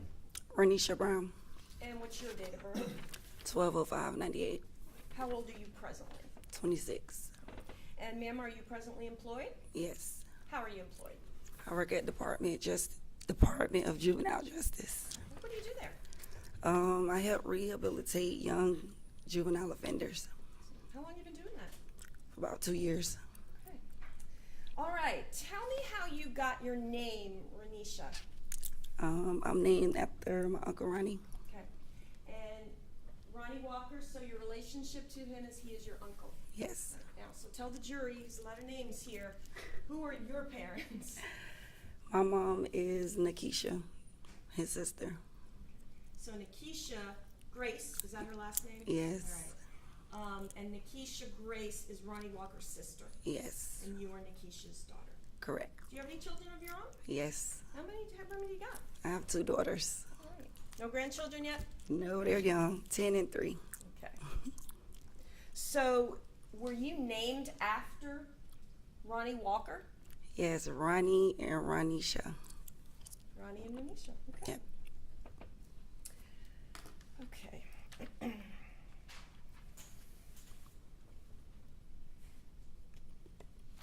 All right.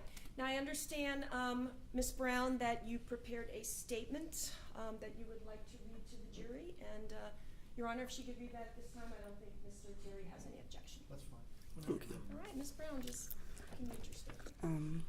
Thank you for allowing me the opportunity to speak. I want to begin by acknowledging the seriousness of this situation and the pain that has come from it.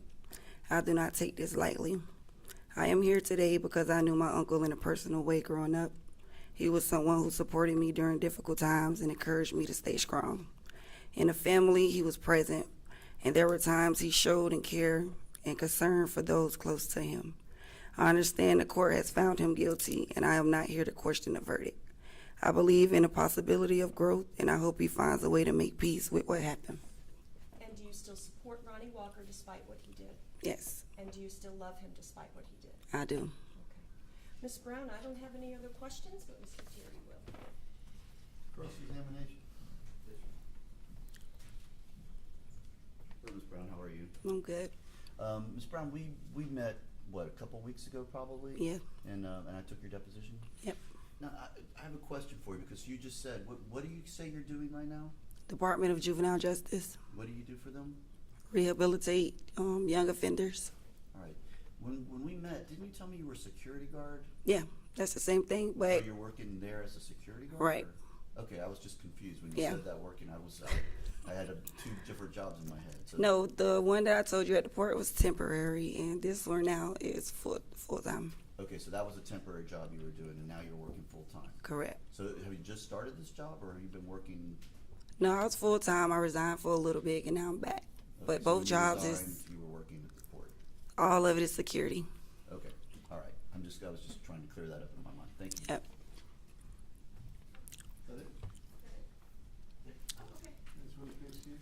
Yes, no redirect. No, really, okay. Thank you, ma'am. Can we have just one moment? Sure.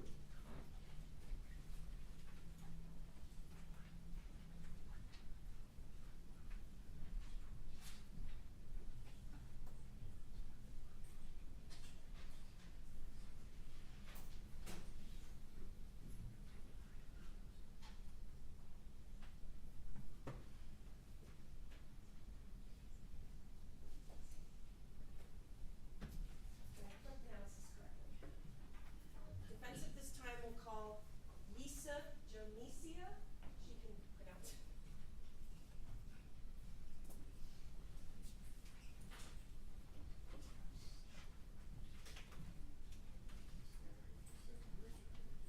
Do you solemnly swear or affirm that the testimony you will give in this cause will be the truth, the whole truth, and nothing but the truth, so help you God?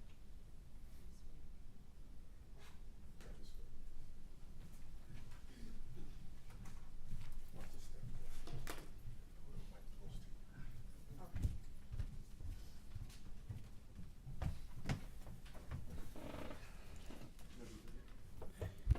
Pronounce your name for me. It's Yissa Jonesia. Okay. Can you spell that for our court reporter? YSSA. Last name is JONESIA. Okay. And what's your date of birth? 4480. And how old are you right now, ma'am? 45. Okay. And are you currently employed? No. Okay. All right. I would like to ask you, do you know Ronny Walker? Yes. Do you have a child in common with Ronny Walker? Yes. And what is his name? Ronjay Walker. Okay. Can you spell that for the court reporter, please? First name is Ronjzae. Last name Walker, Walker. Where is Ronjay's now? Incarcerated. How old is he now? 20. Okay. You get to see him still? Yes. I want to show you what has been admitted as Defense Exhibit A4. Do you recognize the people in this photograph? Yes. Who is in this photograph? Ronjay Walker and myself. Okay, all right. Defense Exhibit A5. Who is this? Ronjay Walker. Okay. Did you know Ronell before he was murdered? Yes. Okay. Did you ever see him when he was young? Oh, yes. Yeah. Okay. All right. I may not be this young, but Yeah, that young. Defense Exhibit A6. Do you recognize that photograph? Mm-hmm. All right. And who is that? Ronell Walker. Okay. And is that Ronnie's son who was murdered? Yes. Do you know, and only if you know, whether Ronny Walker never knowing his father affected him? I believe it did. It did. From what you have seen, is Ronny Walker's family close-knit? Can you describe it that way? Yes. All right. Have you ever went to Ronell's gravesite? Yes. Okay. Did you ever go when Ronny Walker was there? No. Tell the jury the death or the murder of his son Ronell, if you can tell us, did it appear to affect Ronny Walker? Oh, yes. All right. I just want to ask you, did Ronny appear to you at all to have any learning disabilities or be slow? If you can answer the question.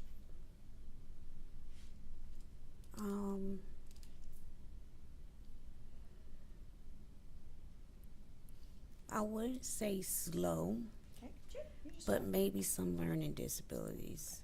Okay, all right. Did he ever stutter around you? Yes.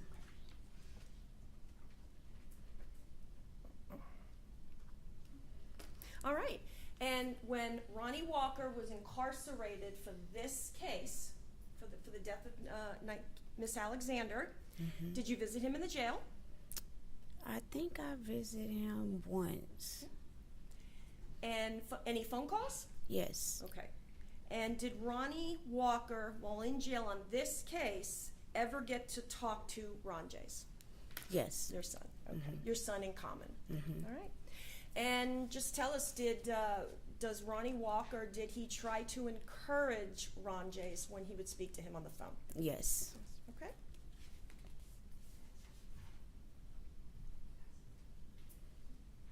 All right. So, ma'am, I don't have any other further questions. Okay. Ms. Fawcett is going to. Thank you. Cross-examination. Thank you. Good morning, ma'am. Good morning. You know the defendant because you used to date him? Is Yes. that correct? Okay. And you dated him for about how long? Maybe like a year and a half, 2 years. Okay, about a year and a half, 2 years. Mm-hmm. And in that time, did he live with you in your home? Yes. Okay. Was it in an apartment? Apartment. Was the apartment in your name? Mm-hmm. Was Ronny Walker working? Not at the time. Were you working? Yes. Okay. So you were working, you were paying the bills? Yes. Okay. And during that time, did you get pregnant? Yes. And about how far into the relationship was it that you had a child with Ronny Walker? I think it was about 7, 8 months into the relationship that I became pregnant. Okay. And then you had the baby at a hospital? Mm-hmm. Was Mr. Walker present for the birth? No, he was incarcerated. has Mr. Walker been very much involved in the relationship with your son? Judge, Yes. may we approach? Yes.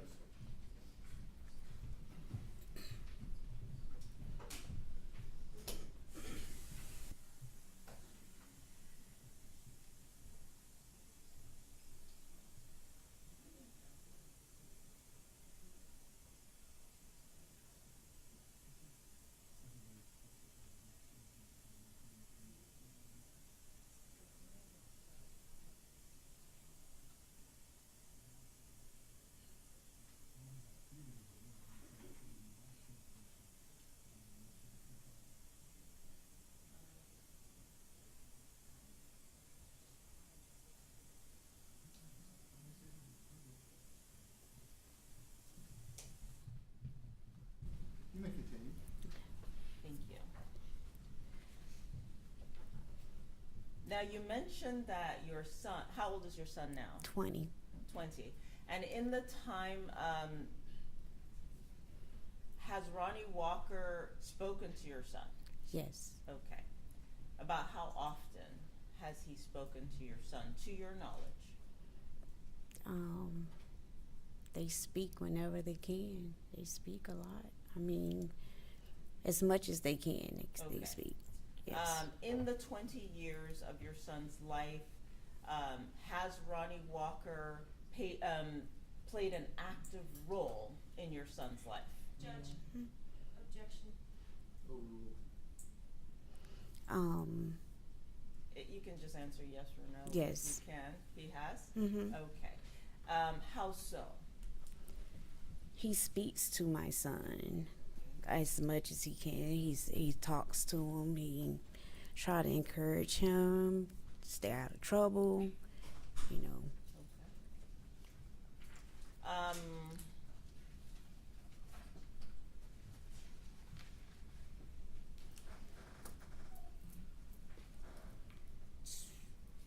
Did Ronnie Walker ever take care of your son financially? No. Did your son attend sporting events? Did he play a sport of any kind? He used to play football. Okay. Did Ronnie Walker attend any of the football? No. Okay.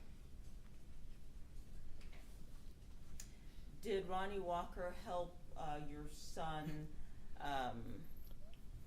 with any schoolwork or anything like that? Approach. Yes. Okay. He's been incarcerated.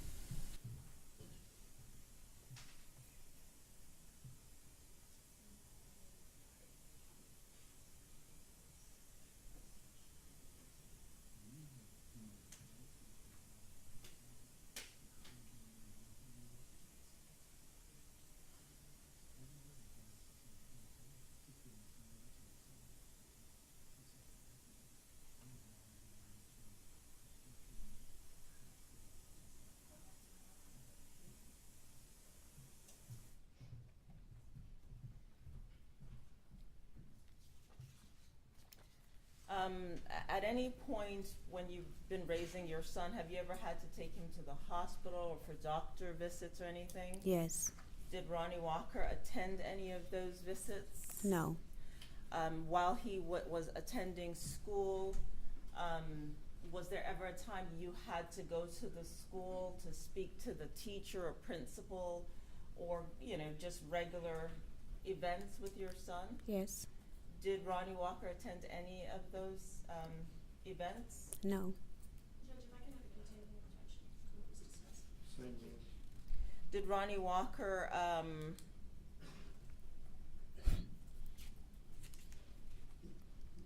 help financially with your son? Ask and answer. Sustain. In the time that you have raised your son, have you had a lot of social moments with you, your son, and Ronnie Walker? Picnics, the beach? Yes. Okay, about how many of those events would you say you've had with yourself, Ronnie Walker, and your son?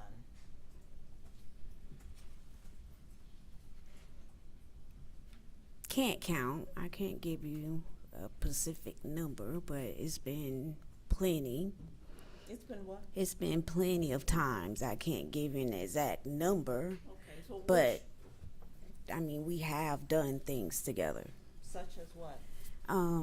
Out to eat, beach, school. We've done things that people do together. Okay. And about how many times would you say? Over 10. Over 10 in the 20 years? Yes. Okay. Did you meet Ronny Walker's siblings? Yes. Okay, so he does have a large family, is that correct? Mhm. And he has a loving family. Yes. And you have not been in a romantic relationship with Mr. Walker since after your son's birth, about thereabout, correct? Correct. But you have been supportive of him. Right. You're here in support of him. Yes. And when you were in a relationship with him, you supported him, correct?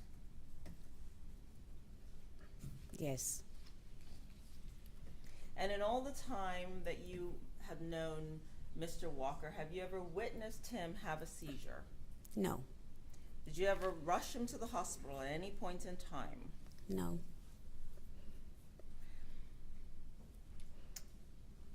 To your knowledge, was Ronny Walker able to work? Objection, speculation, relevance. I'll sustain this as speculation. Okay. Your Honor, may I have a moment? Yes, ma'am. I have no further questions. Can you read it around? One moment.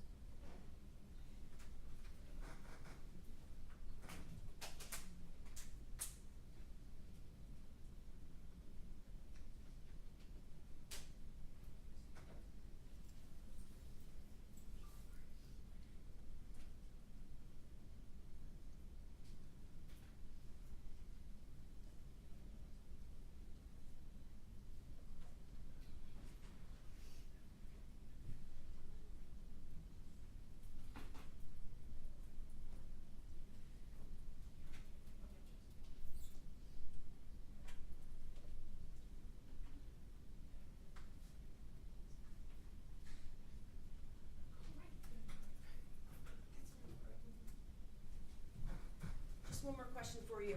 What is the date of birth of your son? 2005. 2005. Mhm. No further questions. Thank you, Judge. May this witness be excused? Yes, she may. Yes, Your An Honor. objection? No, Judge. You're free to go. Thanks. May we approach, Judge? Yes.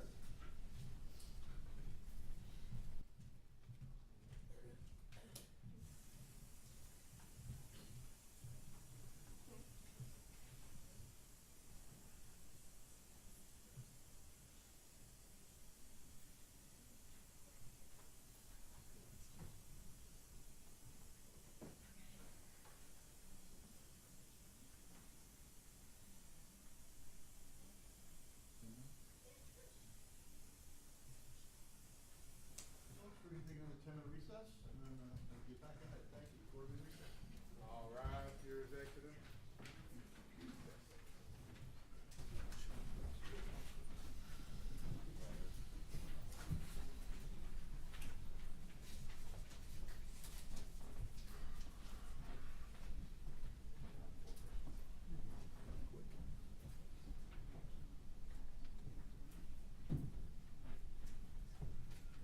Please out, young lady. Seated. Any matters we need to discuss? No, Your Honor. Thank court will be recessed for 10. Thank you.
right, unless there's any other matters, court will be in recess. Judge, I just, would have you confirm with Mr. Walker that he's okay with waiving sequestration. Mr. Walker, could you raise your right hand? You swear affirm that the testimony you give will be the truth, the whole truth, and nothing but the truth? Yes. The rules require that when the jury deliberates, in either the guilt and the penalty phase, that once they start deliberating, they shall be sequestered unless the parties agree and both parties agree to waive that. And at the first part, you, after talking to you and the state, you all agreed to waive that first sequestration. Now, again, we have that situation coming back up. Is it your wish to waive sequestration once again? Yes. And you did that after speaking with your attorneys? Yes. Nobody's forced you or threatened you to make that decision? No. All right, very good. Thank you, sir. I appreciate that. All right. And the state's okay with that? Yes, the state's right. All right, very good. We will see you all by 12:15. Thank you.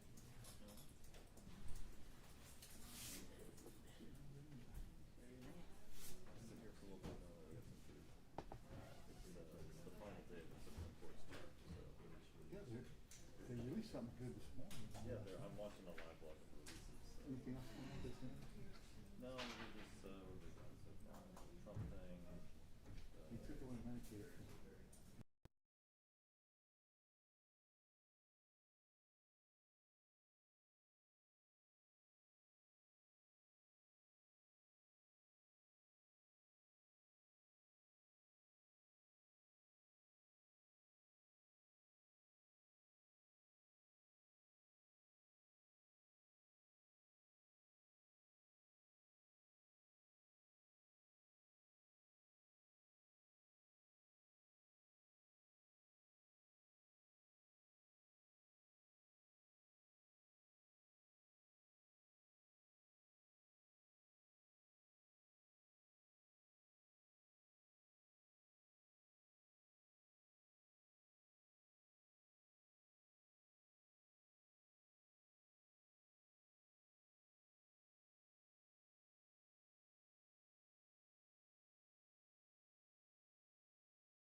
records that you have to review are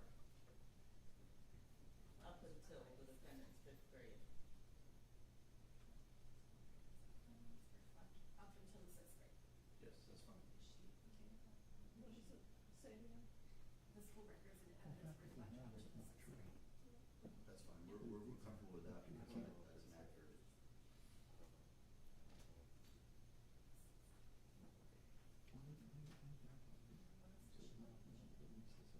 She wanted you to include convicted.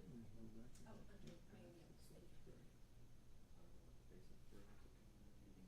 under, state. They got the records. We want it.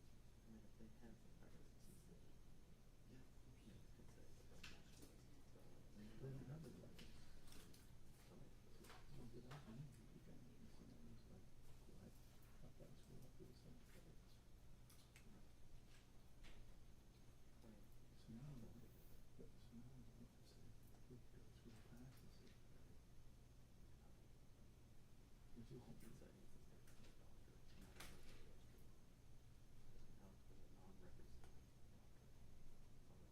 They can't say, they won't say. So they can't say that. Because it's not legal, it's not, it's a law. It's a law. They have no idea. It's for provisional study.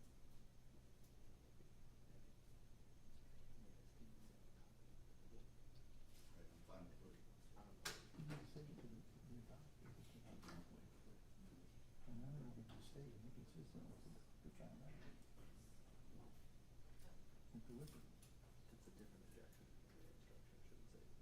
They're working on it. Uh-huh. But the fact that something is not in the record contradicts something that's in the record. There's nothing in the record. Right. There's nothing in the record. So you could say, there's nothing in the record that says we have that in the record. Or any, you could pick any. There's nothing wrong with that. What's that? There's no way to tell you at least the sixth grade and really probably most of the subject. That's a different objection. I don't even know where I've been. I just don't know if that's true. I don't know what that record says. It's a true fact. The person I don't know that that's true. I just happen to know that the doctor, I've never seen a report that says that's what the doctor said. I don't know and if the defense it's for the released doctor. it. I don't know if the defense is just saying that, No, okay. they agreed with what their doctor said. They said, well, even though our doctor got that information, even if the doctor is not calling my doctor, so there's nothing in the record. It doesn't give them criminal history on it.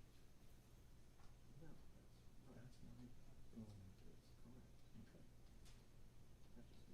That just means I agree. But they're saying, they said we didn't get past the sixth grade knowledge and that's what I'm talking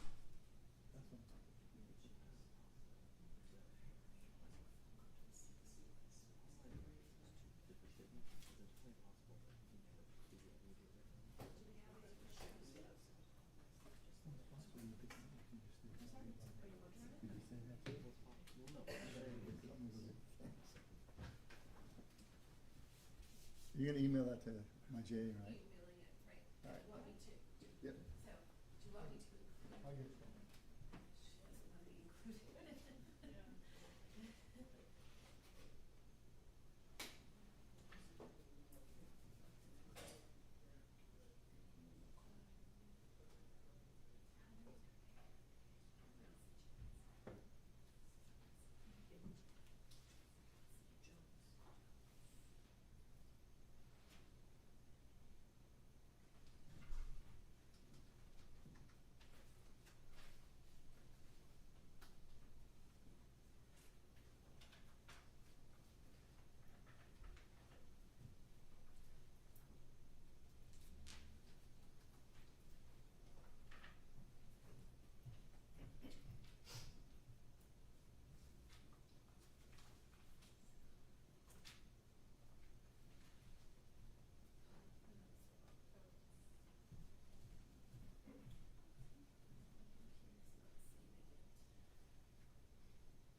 you.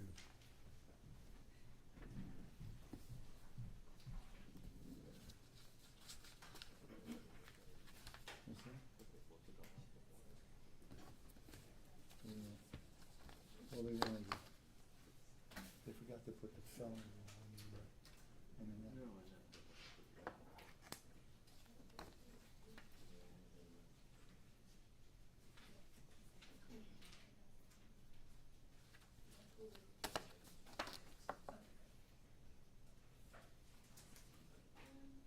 After that change, does everything look right?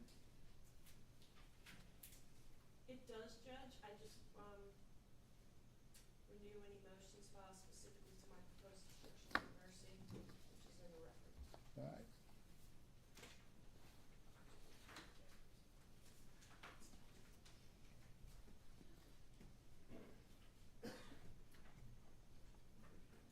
Hmm? They're gonna arrest you, they're planning on calling a witness. No, I know. I get you.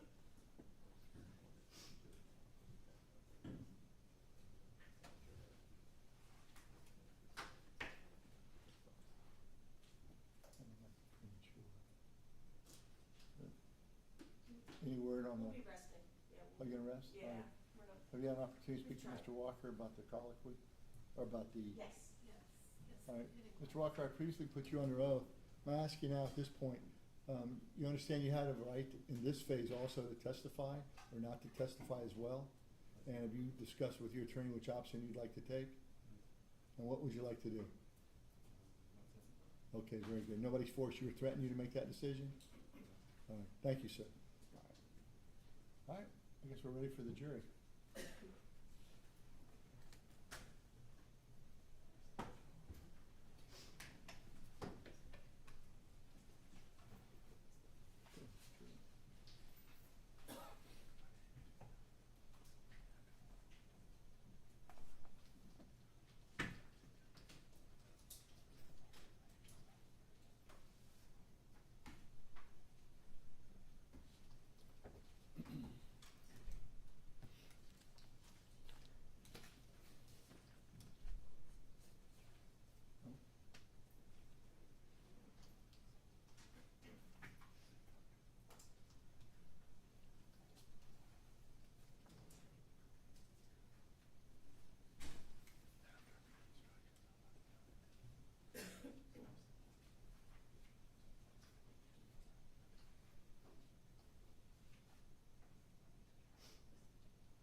All set, we're ready. All rise. Jurors entering.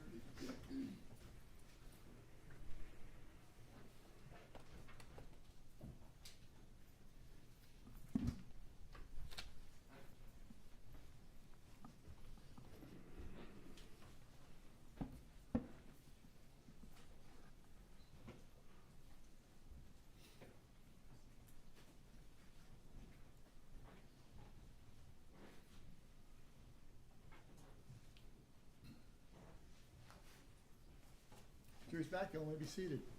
Welcome back, ladies and gentlemen. Once again, I ask, were there any issues, no conversations with each other about the case? No one approached you?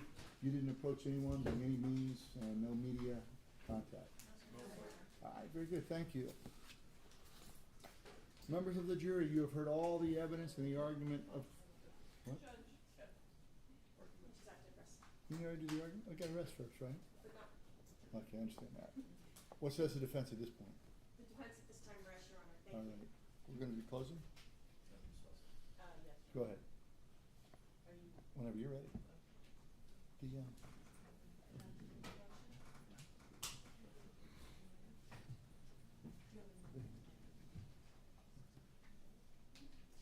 read the instructions well. Yeah, after that. Yeah, too soon. I don't think I did. I think they can change it. See, something like that. There you go. Yeah, sure, but.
Please, I thought I had a copy.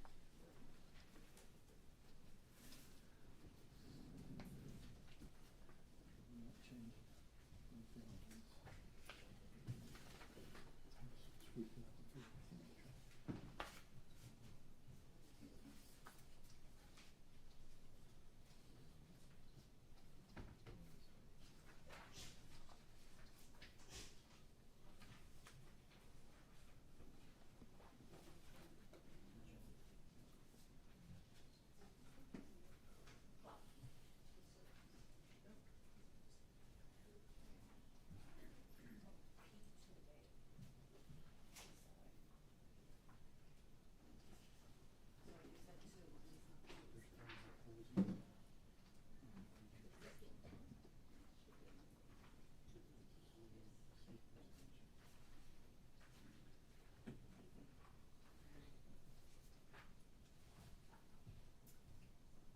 Your Honor, may I proceed? Yes, ma'am.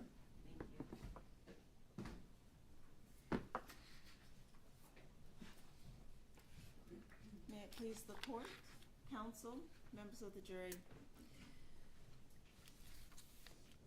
On May the 6th of 2022, the defendant, Ronny Walker, made up his mind that that was the day he was going to kill Nalexia Alexander. One of the aggravating factors that we indicated to you that we were going to prove was cold, calculated, and premeditated. And members of the jury, we have done that. Mr. Terry told you during the opening statements that you would be allowed to consider all the evidence that was introduced during the guilt phase. So let's go over the steps that the defendant took to see to it that he killed Nalexia Alexander. He obtained a firearm. He loaded it. He made sure that he would have enough to actually kill her. He got Robert Creed. He says, let's ride. He gets into his vehicle and he says, we are going to find her. He drives around. He looks for her. he pulls around, and you have this video. This is the video in which she ultimately walks towards the car, and we know she enters the vehicle. He has her enter the vehicle, and he gives her a false sense of security, because as you can recall, he stopped and bought her something to drink, which is that drink that you see her on the ground with as she's shot. They drive to this location. He gets to this particular location. You see the vehicle drive down North Highland. He makes a U-turn, and he purposely is either in the middle of the street or very close to that empty lot. He stops. He turns off his light. He asked Alexia Alexander if she was having sex. And when she said no, he shot her, which means that there would have been no answer that would have been appropriate. He had already decided he was going to shoot her. So that's what he did. He shot her, realized she wasn't dead, had her get out of the vehicle. In her own strength, she must have gotten out of the vehicle, because that's the only thing that the evidence supports. That's what Robert Creed said, and that's what the evidence supports. She wasn't dragged. She then obeyed. At first she said no, but now she gets out of the car. And she gets out of the car and doesn't go far. But he shoots her again in the head. And he shoots her again in the head. And he shoots her again in the head. He shoots her 3 times in the head. And why is that important? Because there were actually 6 shots, if you recall. There was the first shot. Then there's about 9 seconds. But don't take my word for it. Listen to it. So, Alexia is in this remote location. And if you go by the mileage and the distance, even if she wanted to walk all the way back to where she was picked up, how long would it have taken her? An hour, 45 minutes? But she gets out of that vehicle, and in that moment, the defendant continues his cold, calculated, premeditated decision to kill her, because she's out of the car, but he shoots her again.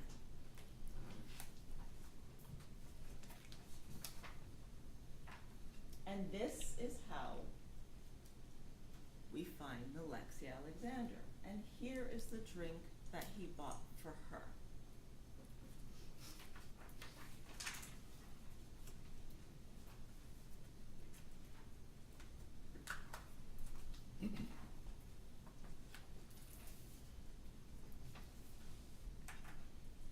Here's a picture of Alexia Alexander. Why is this important? Because this eye is swollen and you see soot and stippling. That means, members of the jury, that after he shot her, or at some point in the sequence of events, D3, he shoots her in the back. This would not have been fatal. So this shot in the back is the shot she would have had to have first. Then she gets out of the vehicle, bleeding, into this remote location.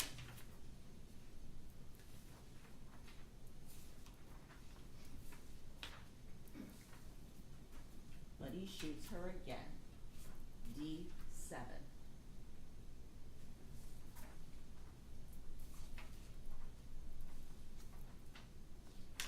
D9.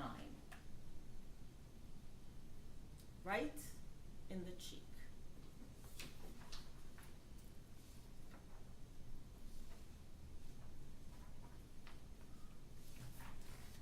Again, remember the testimony of the medical examiner. This soot and this stippling is very important because it shows that the barrel to face is about 12 inches.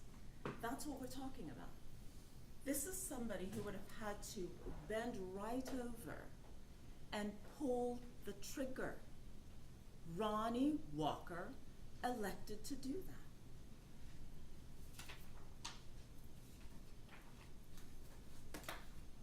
And let's not forget that there were 6 shots. She was shot 4 times, but she was shot at least 2 more times. So let's talk about all the other evidence of cold, calculated, and premeditated. He even dressed for this process. It's May the 6th of 2022. It's warm. But Ronny Walker is wearing a winter jacket. He makes sure he has someone in the car with him. He makes sure that he has chosen this location. You know he's chosen the location because he drives there, knows about this dead-end street, makes the U-turn, turns off the light, and has that conversation. Members of the jury, make no mistake of this. This was not an argument.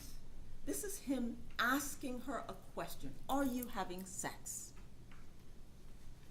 And when she says no, he shoots her. This is not a heat of the passion situation. This is not an argument in which he got mad and then shot her. No, that's not what the evidence supports. He had already believed in his heart, or the evidence shows that somehow she had given him an STD. Now you heard testimony. The medical examiner checked Alexia Alexander. There was no evidence of that. But he believed it. And so this was the plan. And after he had Alexia Alexander get out of a vehicle in a remote location at 3 a.m., 3:08 to be exact, in the morning, shot her the first time, shot her the second time, shot her the third time, shot her the fourth time, all 3 in the head, he made sure to then drive off, lights off, and then leave. Goes to the gas station, Thornton's. Casually walks in with his jacket up, does whatever he needs to do, drives home, goes about his day. When asked about this incident, he says, hey, I was in the car with someone else. David White, Day Day, you remember that? That's what he says. He lies. Judge, I'm gonna object, that's improper argument. I'll rule the objection. Ladies and gentlemen, what the attorney says is not evidence. It's simply argument. You rely on your own memories of what the evidence is. So go by your memory. When law enforcement, and you have the recording that you can listen to. He was asked, you know that time when you're at the Tampa General Hospital, who is that person? Who is that person? He's like, yeah, I think that was Day Day. I think that's it. And that's how we checked his phone records, remember? And we got David White to testify, and in fact, it wasn't Day Day, it was Robert Creed. And Robert Creed got out of that vehicle at Tampa General Hospital, remember? It wasn't David White. And when asked, who's your girlfriend? He says, Erica Hudson. Judge, again, I'm gonna object. This has nothing to do with events leading up for something to be cold calculated and premeditated. These are events after. I'll overrule the objection. So, all of this evidence is what we use to prove cold, calculated, and premeditated. And that's one of the aggravating factors. We told you, and Judge Fuson has told you, I believe, through the instructions, and if he hasn't, we will read the instructions to you, that the state has to prove at least one aggravating factor beyond and to the exclusion of every reasonable doubt. And one of the aggravating factors in this case is cold, calculated, and premeditated. And the state... That's not correct. It's not the full name of that.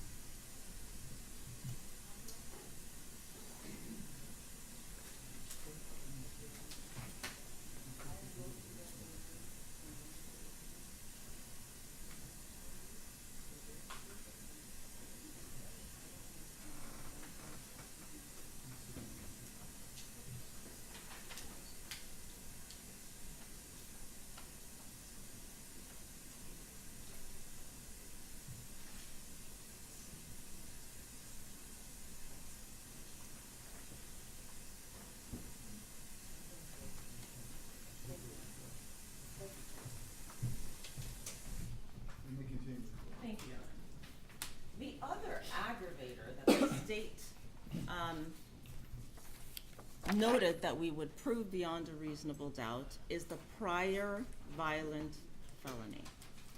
And members of the jury, if all we did was provide you the certified convictions, that would have proven the prior violent felonies. So you will have these certified convictions. And as you can see, manslaughter with a weapon.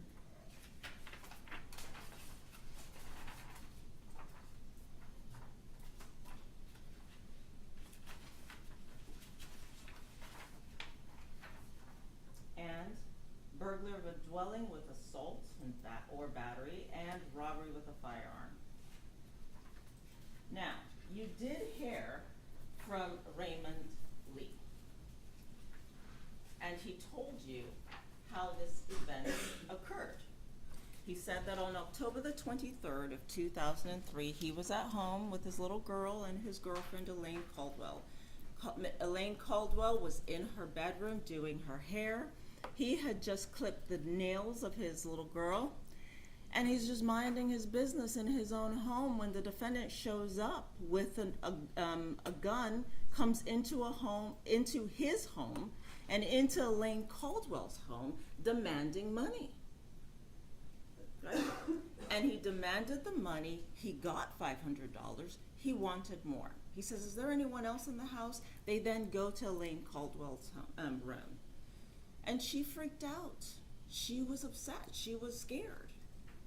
And in the process, and during this invasion of Raymond Lee's home and Elaine Caldwell's home, Elaine Caldwell gets shot in the head in her home at around 8 p.m. while she was doing her hair in her home. Raymond Lee didn't know the defendant. They didn't know him. And after Elaine Caldwell was already shot, he then continues to ask for money. And they do this whole thing of, "Oh, let's go to the car." And then they get past this situation. During this home invasion, he puts a gun to the child's head. He puts a gun to Raymond Lee's head. He puts a gun. Hold on. Arguing facts, not in evidence. Ladies and gentlemen, it's argument. Rely on your own memories of what the evidence is. We continue. And he points the gun at Elaine Caldwell. And it is in the process of this burglary of this home that Elaine Caldwell had every right to be in, that Raymond Lee had every right to be in, that they lived in, that it's in the process of this that Elaine Caldwell is shot in the head and dies on scene. So, members of the jury, that was the other aggravating factor that the state had to prove beyond and to the exclusion of every reasonable doubt. And it's the state's position that we have proven these two aggravating factors beyond and to the exclusion of every reasonable doubt. So let us talk about the jury instructions. So you will have these instructions. The aggravating factors alleged by the state are: Ronny Walker was previously convicted of a felony involving the use or threat of violence to another person. The crimes of manslaughter with a weapon, robbery with a firearm, and burglary of a dwelling with assault or battery are felonies involving the use or threat of violence to another person. The other aggravator, the first-degree murder was committed in a cold, calculated, and premeditated manner without any pretense of moral or legal justification. Cold means the murder was the product of calm and cool reflection. Calculated means having a careful plan or prearranged design to commit the murder. A killing is premeditated if it occurs after the defendant consciously decides to kill. The decision must be present in the mind at the time of the killing. The law does not fix the exact period of time that must pass between the formation of the premeditated intent to kill and the killing. The period of time must be long enough to allow reflection by the defendant. The premeditated intent to kill must be formed before the killing. Now, here, for this aggravating factor to apply, a heightened level of premeditation demonstrated by a substantial period of reflection is required. A pretense of moral or legal justification is any claim of justification or excuse that, though insufficient to reduce the degree of murder, nevertheless rebuts the otherwise cold, calculated, and premeditated nature of the murder. And this is why I brought to your attention the fact that all the defendant did was ask Alexia Alexander a question. Are you having sex? No. Shots fired. He shoots her and tells her to get out of the vehicle. Now, members of the jury, it's the state's position that we have proven these two aggravating factors beyond and to the exclusion of every reasonable doubt. Now, as we explained, and as you're going to get these instructions, as explained before the presentation of evidence, the state has the burden to prove an aggravating factor beyond a reasonable doubt. And then you will have the instructions for reasonable doubt. A finding that an aggravating factor exists must be unanimous. That is, all of you must agree that each presented aggravating factor exists. You will be provided a form to make this finding as to each alleged aggravating factor, and you should indicate whether or not you find each aggravating factor has been proven beyond a reasonable doubt. If you do not unanimously find that at least one aggravating factor was proven by the state beyond a reasonable doubt, then the defendant is not eligible for the death penalty, and your verdict must be for a sentence of life in prison without the possibility of parole. Okay? Now, as we talked to you even during the voir dire, if you do unanimously find the existence of at least one aggravating factor, and that aggravating factor, and that the aggravating factors are sufficient to impose a sentence of death, then the next step in the process is for you to determine whether any mitigating circumstances exist. A mitigating circumstance is anything that supports a sentence of life in prison without the possibility of parole, and can be anything which might indicate that the death penalty is not appropriate. And so we have the mitigating circumstances, and these have been listed out and will be listed out for you to consider. So let's discuss them. Ronny Walker suffered from a seizure disorder from birth and was placed on medication at times and had to go to the hospital because of these seizures. Ronny Walker's mother said that he had seizures. So you can give it whatever weight you see fit. But I would also point out that his cousin and the mother of his child never saw him have a seizure as an adult. But you should consider the mitigating circumstances, and you can give it whatever weight you see fit. Now, it goes on to say, because of his seizures, Ronny Walker suffered head injuries as a child.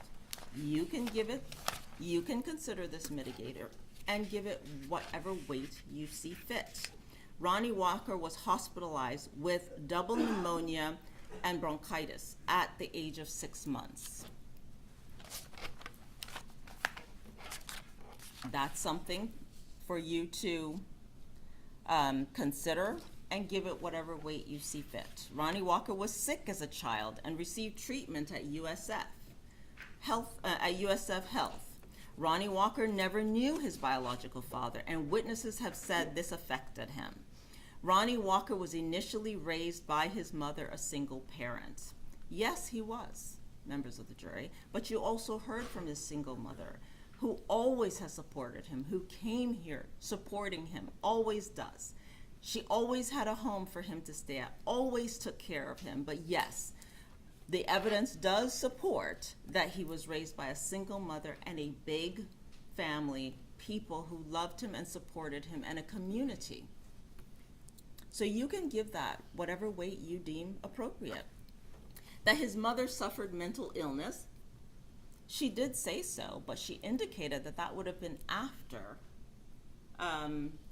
Ronny Walker was already out of the home, and that she never had an episode or anything that affected him. But you can give it whatever weight you see fit. That he grew up in the projects and he witnessed drug dealing and violence. That his guardians sold drugs while raising him. That that HRS was involved and took Ronny Walker away. And remember, though, he was placed with another family member and had a lot of family. That on some occasions his aunt did not allow his mother to see him. But if you recall, she indicated that she would see him almost every other day. That she would show up, she made sure he had clothes, she got a second job to make sure she supported him. That Ronny Walker's family was torn apart when he was young, and that is where his sister moved away, and then you heard about the dynamic of his family.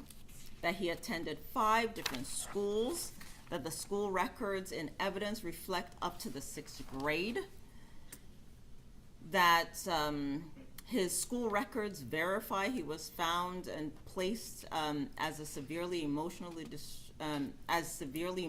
disturbed at the age of 9. At the age of 11, he was placed as a profoundly mentally handicapped. Is how it reads. So you can give all of this whatever weight you see fit. Ronny Walker had 3 children. Ronny Walker's son was murdered at the in 2021, and that's something you can consider. But also consider that Alexia Alexander was shot in the head 3 times. Objection. May we approach? Yep, come on.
So members of the jury, you are going to get the instructions, and you will be required to weigh the aggravating factors against the mitigating circumstances. So you can consider that Ronny Walker's son was murdered in 2021, and you can consider the aggravating factors of cold, calculated, premeditated, and the aggravating factor of the prior violent felony.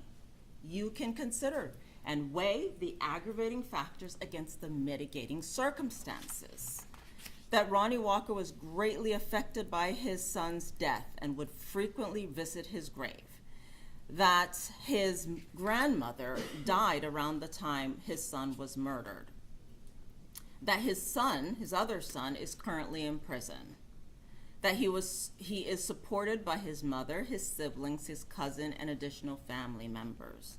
That Ronny Walker offers support and encouragement to family members. That he was employed at the time of his arrest, and according to his supervisor in the guilt phase of the trial, was a good worker and did many different tasks asked of him. That Ronny Walker was cooperative with officers with Tampa Police Department in this case, and he voluntarily spoke with them for a lengthy period of time. You can consider that, and you can also consider what he said, right? If he was completely honest when he spoke to law enforcement, you can consider that too. Ronny Walker consented to the search of his vehicle prior to the officers obtaining the search warrant. He voluntarily gave his cell phone to the officers. You can consider that, but you should also consider the phone records that would indicate that that phone he handed over to law enforcement was activated after the murder. It would have been, if you look at the boost information on the phone download, it was May the 11th of 2022. Consider also that the phone number he provided prior to the murder, that phone was not activated at the time of the murder. But you can consider all of this in mitigation. That he consented to a buccal swab in the case. That he exhibited appropriate courtroom behavior. That Ronny Walker's prior violent felony convictions were the result of a plea bargain offered by the state of Florida. The offenses occurred on October the 23rd of 2003, and all three convictions were a result of a single incident almost 22 years ago. That Ronny Walker was 25 years old at the time of the prior felony conviction for which he pled guilty to. According to the testimony from Raymond Lee regarding Ronny Walker's prior violent felony of manslaughter, there was a struggle for the gun, and when it went off, Ronny Walker did not intend to shoot and kill Elaine Caldwell. The existence of any other factors in Ronny Walker's character, background, or life or circumstances of the offense that could mitigate against the imposition of the death penalty. That Ronny Walker, if convicted at trial as charged, will never be eligible for parole and will die in Florida State Prison, and that he's worthy of mercy. Members of the jury, it's the state's position that Ronny Walker, as you know, is, as you have determined, guilty of premeditated first-degree murder. But it is also the state's position that the state has proven beyond and to the exclusion of every reasonable doubt two aggravating factors beyond and to the exclusion of every reasonable doubt. One involving an incident with a very violent prior felony. The other being this cold, calculated, premeditated manner in which Alexia Alexander was murdered. You can consider murder. You can consider mercy, but death is an appropriate sentence too. And the state is asking for a verdict of the death penalty. Thank you. Schlemmer, whenever you're ready.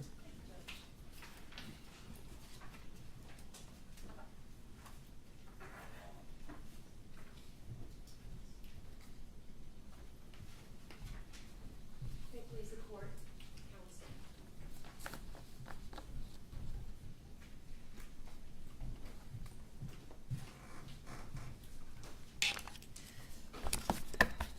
Again, when I spoke to you, I think it was Wednesday morning in opening, I said thank you, and thank you still for your service, and thank you for the work you will do back in that jury room. It is almost time for you to make a very, very difficult decision, and maybe the most difficult of your life. Ronny Walker, pursuant to your verdict, as I said in opening, dies in Florida State Prison. The only decision you have to make is at whose hands? By execution or natural death or other reason while in prison. He never gets out. He is being punished and will be punished for Alexia Alexander's death. You can be assured that. Never will walk the streets as a free man ever again. Now, I want to address first the two aggravating factors that the state has alleged they have proved unanimously beyond a reasonable doubt. And I'll start off with the prior violent felony. These are things that you can consider, and you heard from the jury instructions that Ms. Fawcett had just read out, mitigating circumstances. They are mitigating circumstances.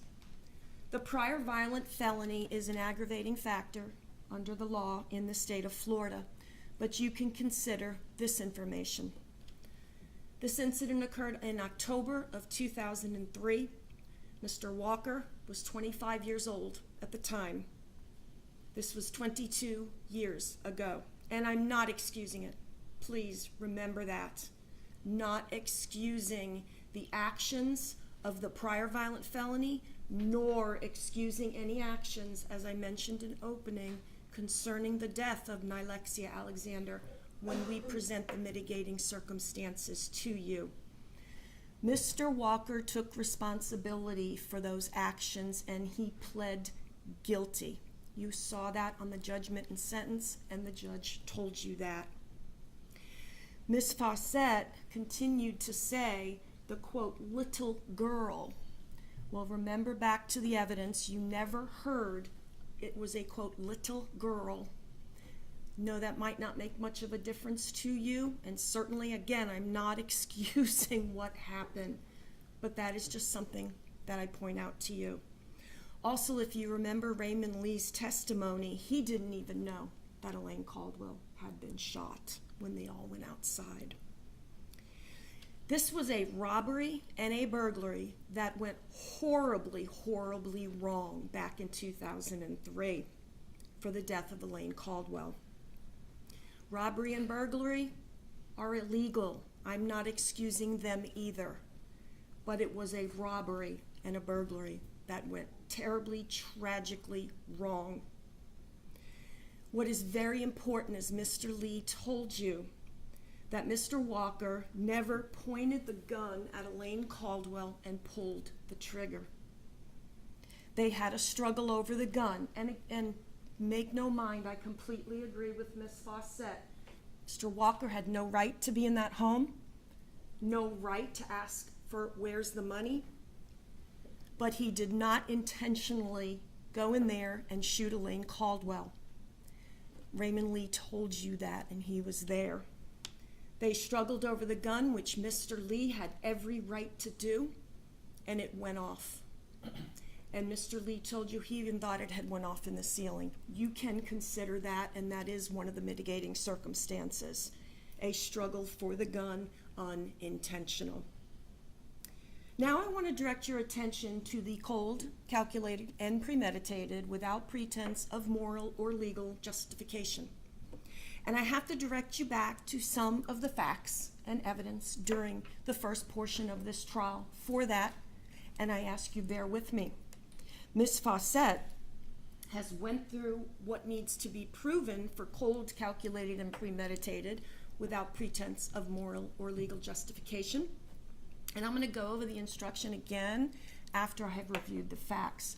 But all these facts I'm about to give you, you saw mainly in the video which shows the car turn onto Florabrasca, and the testimony of witnesses. So I direct you to the testimony of the witnesses, the neighbors, and that video. And all of those items are in evidence, and you're welcome to look at anything again. And again, nobody is questioning at all your finding that this was premeditated. But this is different. This aggravator is it's a heightened premeditation, much, much different than what you found. And we would submit that aggravator, not premeditation, you have found that, not questioning that, but the heightened nature, cool and calm reflection, that does not fit this case. So that aggravating factor requires more than the state presented. A lot of the argument for the for that aggravator, which a lot of times we call CCP. A lot of argument is theory, speculation, and conjecture. I want to go over some of the evidence in helping you make the decision if that has been proven, that aggravating factor, beyond a reasonable doubt, unanimously. So every one of you must determine that that has been proved unanimously, beyond a reasonable doubt, to be able to consider it. The same applies for the prior violent felony convictions he pled to. Same applies. You all have to be unanimous that it has been proven beyond a reasonable doubt. All right, well, first off, and I want you guys also to rely on your own memory, but this is some recollection. There was no communication that evening at all between Mr. Walker and Nylexia Alexander of any threats, of any, in fact, there was no communication between them. We know it was Mr. Creed. But either way, there's no communication of a threatening nature. There's no communication of a plan to lure her there so he could kill her. There was no evidence of that. Mr. Creed said that Mr. Walker came by and they went out in Mr. Walker's vehicle. And Mr. Creed said that Mr. Walker was looking to find a girl for Mr. Creed. Mr. Creed told you that. Along the way, Mr. Creed testified to the following, quote, Mr. Walker was looking for the girl. That's it. That's it. Looking for the girl. Not looking for a girl, the girl, not even sure who that is, but looking for the girl, not to kill her, not to hurt her, not to maim her, not to shoot her, just looking for the girl. That's the evidence you heard. They end up in an apartment complex. You saw the car drive into the complex. It was extremely well lit where Nylexia Alexander was picked up. When Miss Alexander gets in Ronny Walker's car, again, you saw the parking lot very well lit. All of these factors go to that heightened premeditation that does not exist in this case. Premeditation, yes. Heightened, no. And we'll go through the full instruction. There is no evidence whatsoever that he lured her, or he intended anything bad. You didn't hear any evidence such as that. The drive along the way was 1.3 miles from where Nylexia Alexander was picked up to Highland and Flora, Nebraska. The car, it was about 2:59 and 21 seconds, and I'm using the time from the video. It was off about 7 minutes, but I'm using the time and it explains the sequence and the time in between. So the vehicle drives down Highland, has its lights on, turns left onto Flora, Nebraska with its lights on, and the car goes down. I think Ms. Fawcett even said the car goes down Flora, Nebraska, goes out of view a little bit, obviously must make a U-turn, and comes back. Mr. Walker, if he had a heightened premeditation with substantial reflection for cold and calculated, could have stayed at that dead end. Why not stay at that dead end? But he did not. The vehicle, still with its lights on, came in front of the area where there was no home there. It was a vacant lot. It was not ever sitting in the dead end, and it could have been. He then parks the wrong way. Well, that could certainly alert neighbors to something's going on there. It is only after the vehicle stops and parks that the headlights go off. And we're at it right about 3 a.m. It's 47 seconds between that car stopping and then the car going back out. It is those 47 tragic seconds where Nylexia Alexander is shot and killed. That's quick. That goes only, please don't mistake me, to the aggravating factor in this case. The lights go back on. When the vehicle comes back on, they flick off for like a minute, then they go back on again and the car leaves. In the video, remember, the street lights are on. So we're on a street, And if we're planning this heightened premeditation and carefully reflecting on it to kill Nylexia Alexander, why do we go to a residential neighborhood with the street lights on it? You saw the street lights in the video. Detective Whelan, the lead detective in this case, specifically told you this was in fact a residential neighborhood. Alan Wallace said the car lights even shined so brightly into his home, it disturbed him while he was studying for the bar exam. And he told you, the car's not stopped at the dead end, it is stopped in the, quote, middle of the street. So all of these things are things to think about when you are applying these facts to this aggravator of this heightened premeditation with substantial reflection and a cold, calculated, prearranged plan. This was not a desolate area. This was not an orange grove somewhere. This is not an area off the interstate. This is not a rural area. It was a residential neighborhood. You saw a map of the area yourselves. I believe it was State Exhibit 36. You could see it was a residential neighborhood with homes all around. Eric Walker told you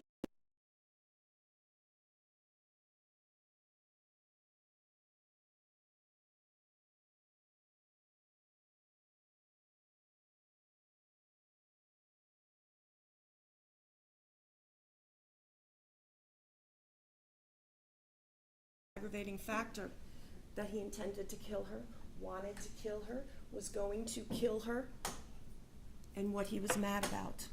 None. And again, this is just the heightened premeditation we're talking about. And in fact, I want to go over what Mr. Creed said, Mr. Creed who's in the vehicle and is the witness to this tragic crime. Miss Alexander is in the car. Mr. Walker asks, "Are you having sex?" Miss Alexander says no. Robert Creed testified they were having an argument. That was his testimony, an argument, not a prearranged, carefully decided, heightened premeditation plan. Ronnie got upset. Then Mr. Walker told her to get out of his vehicle because of the argument. Miss Fawcett has said that Ronnie Walker told her to get out of the vehicle after she was shot. That is not the testimony. Use your own memory, but specifically it was you having sex, Miss Alexander, no. An argument was ensuing. Ronnie was upset, and I'm just repeating the words of Mr. Creed. He told her to get out of the car, and then there was the first gunshot. So it was not after she was shot.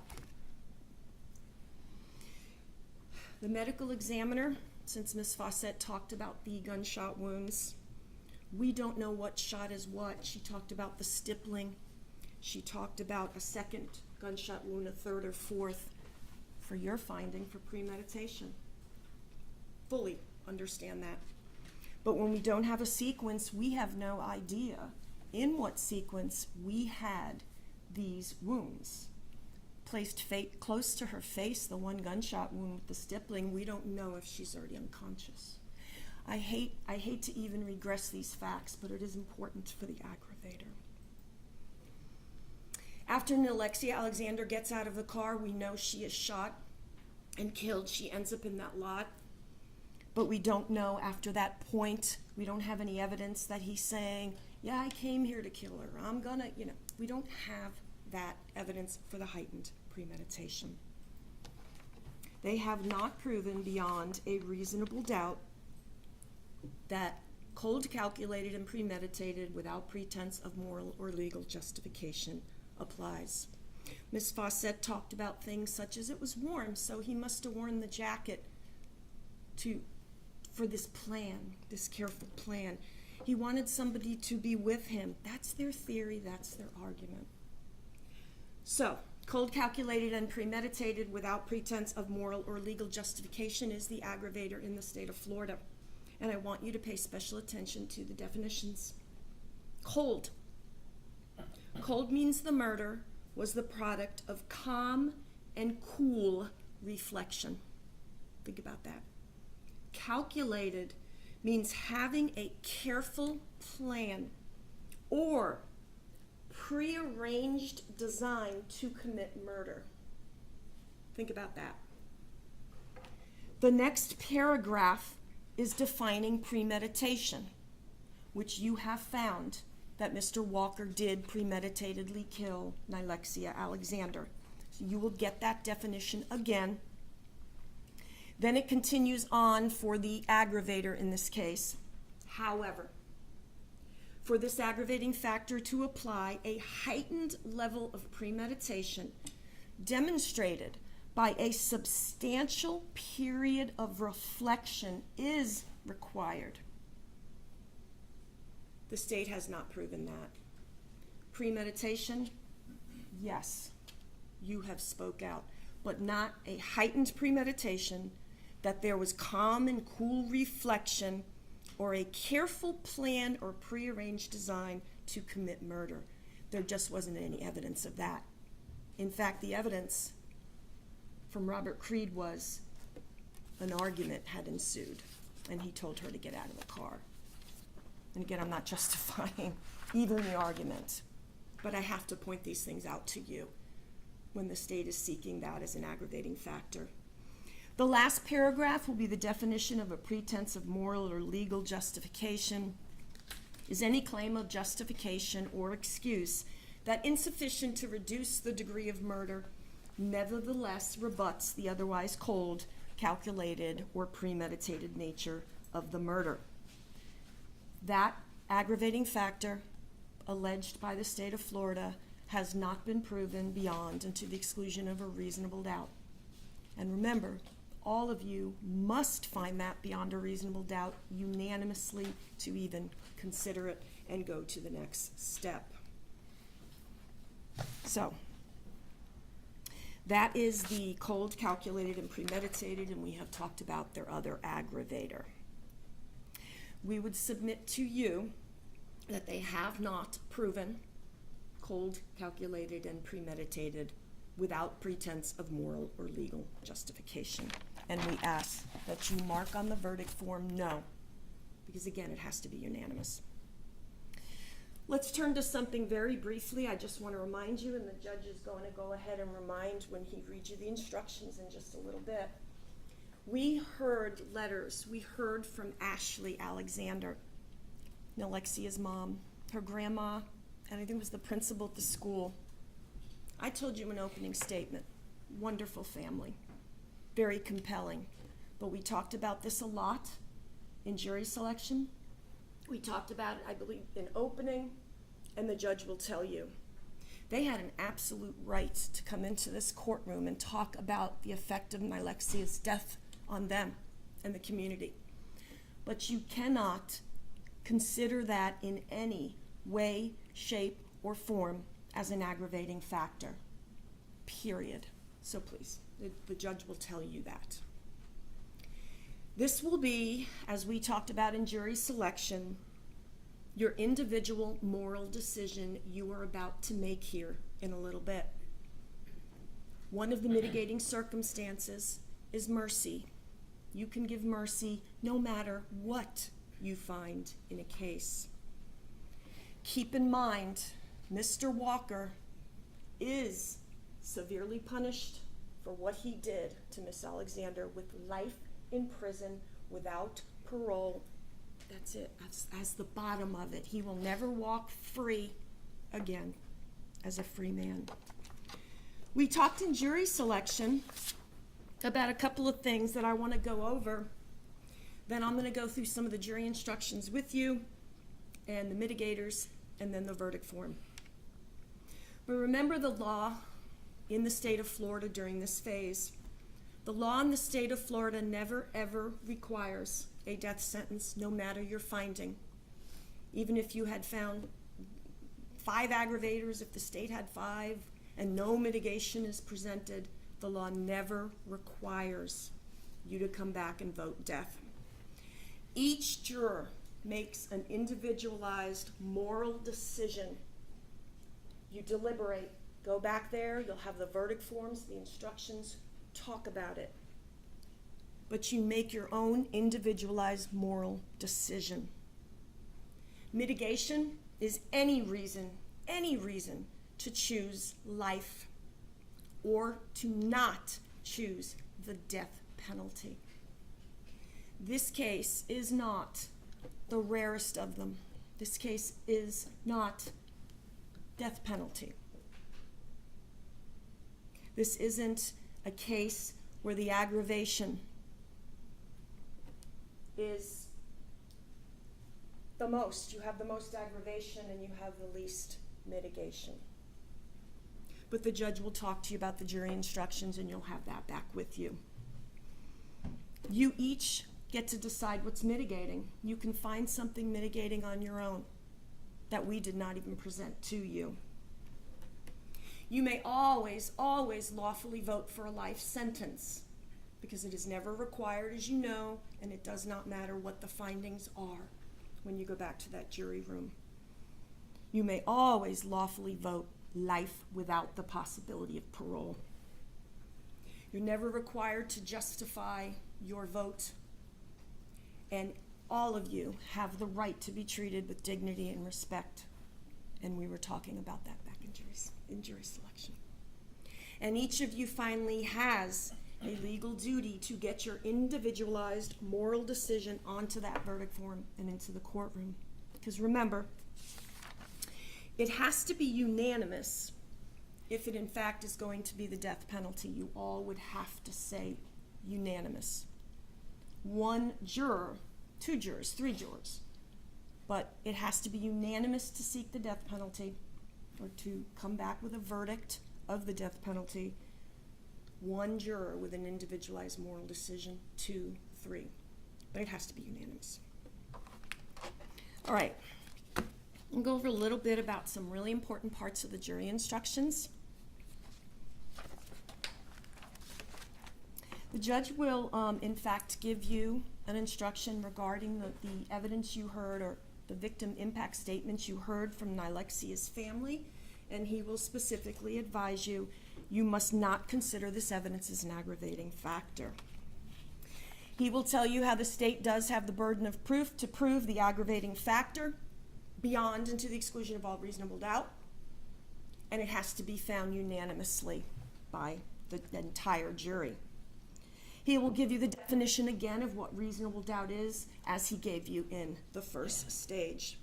And he will tell you that the finding of an aggravating factor must be unanimous.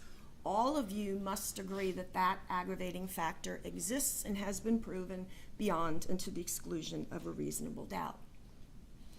Now, he will tell you that if at least one aggravating factor was proven beyond a reasonable doubt, one, as Ms. Fawcett said, and we talked about during jury selection, then Mr. Walker would be eligible.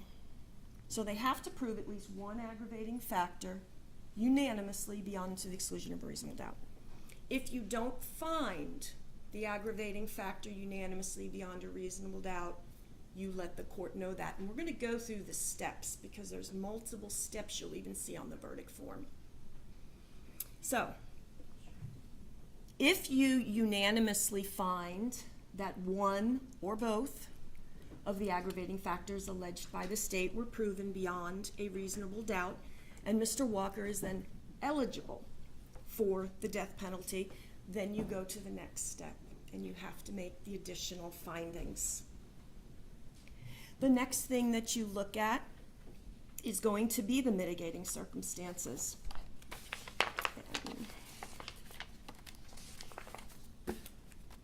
Just want to show some of them to you. The judge is going to read them all off in a little bit.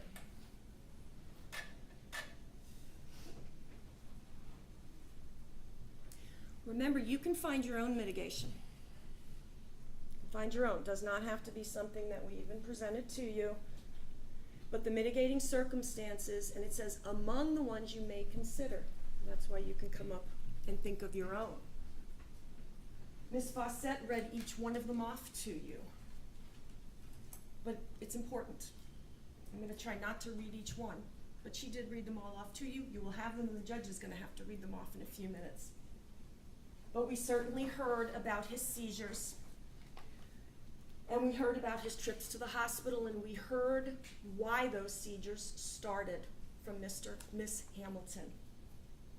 Because of the seizures, we heard about head injury, most importantly a head injury where he fell from a 2-story apartment, she described in the projects, and hit his head. Those are mitigating circumstances to consider. The seizures most likely started because he was hospitalized with double pneumonia and bronchitis. His mom indicated that he was sick as a child and had to receive treatment and was in and out of hospitals. Ronny Walker never knew his biological father, and the witnesses have said this affected him, and it was consistent with all the witnesses. Ronny Walker was initially raised by his mother, a single parent. No one is up here alleging that Ronny Walker was abused or beat by anybody. Nobody ever said that. But he was abandoned by his father. Emma Hamilton was abandoned by Larry Walker. And those are things you can consider, that Emma Hamilton did everything she possibly could, even trying to keep her kids out of the system by giving them to Gloria, and we will get with Gloria in a minute.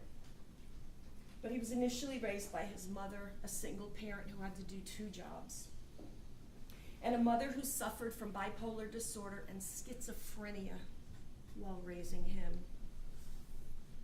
Ronny Walker, you heard evidence from everybody. He grew up in the projects, and there was drug dealing and violence. You heard that from Emma Hamilton. You heard that from Davis George. Davis George presented you, that's Ronny Walker's cousin, a compelling story about 2 different worlds. It was a completely different world where Davis George, Ronny Walker's cousin, lived. His children are now successful. He's successful. Ronny Walker always wanted to be over there. In fact, you heard testimony that Ronny wanted to even live over there in the good part of town, on the other side of the tracks, as Davis told you. He wanted to go to school over there, where it was better. And then we heard on the mother's side of Ronny Walker's family, on the other side of the tracks, we heard about several incarcerations and family members imprisoned. Ronny Walker's guardian sold drugs while raising him. Emma Hamilton told you that. Gloria Mason, she testified, and her husband or her significant other were raising Ronny Walker, as you heard just this morning, starting at about the age of 10, because Emma Hamilton did everything she can to keep those kids out of the system and keep HRS away, and that is now Department of Children and Families.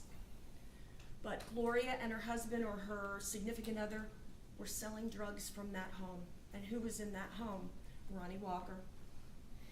His brothers, Antoine is now in prison, and Nikisha. After health and rehabilitative services were involved, Ronny Walker's mother had to give Ronny Walker and some of his siblings to his sister to raise. You heard Emma Hamilton testify that on occasions, Gloria would in fact keep Ronny from her. Yes, she visited him, but she did tell you there were conflicts, and there were times when Gloria was forbidding Emma Hamilton to even see Ronny. Ronny Walker's family, undisputed, you have heard, was torn apart when Ronny was very young, 10 years of age. We know his sister Paulette, number 12, was sent to live with her father, did not return to the family till the age of 10. So that's going to be a little bit earlier, but that's torn apart. At 3 years old, Tangi Johnson was taken from the family by her father. You heard from Tangi, and she told you the story of the Ancestry.com. Ronny Walker did not get to reunite with Tangi Johnson until he was incarcerated on this case in 22. The whereabouts of his brother, Mr. Stallworth, are unknown, and his brother, Antoine, so they're both Stallworths. Antoine is in prison, you heard. Wrong side of the tracks, as Mr. George told you. And that family was torn apart. And remember the testimony of Tangi Johnson. She had indicated that When she reunited finally with Ronnie, who she went to visit in jail pending this case, he remembered about when they were 3 and 4 years of old. His memory is her in a little yellow dress with a yellow bow. Do you think that she made that up? No. No. His family was torn apart, and there's been no evidence to the contrary. You have the school records. You can see, as we brought out in the evidence, that Ronny Walker attended multiple schools between 1984 and 1989. His last school was Ballast Point Exceptional Center. The school records in evidence reflect only up to the 6th grade for Ronny Walker. Remember, I had talked to some witnesses about learning disabilities, stuttering, being slow. Ronny Walker's Hillsborough County school records verify he was found eligible, placed, and served as severely emotionally disturbed, SED, at the age of 9.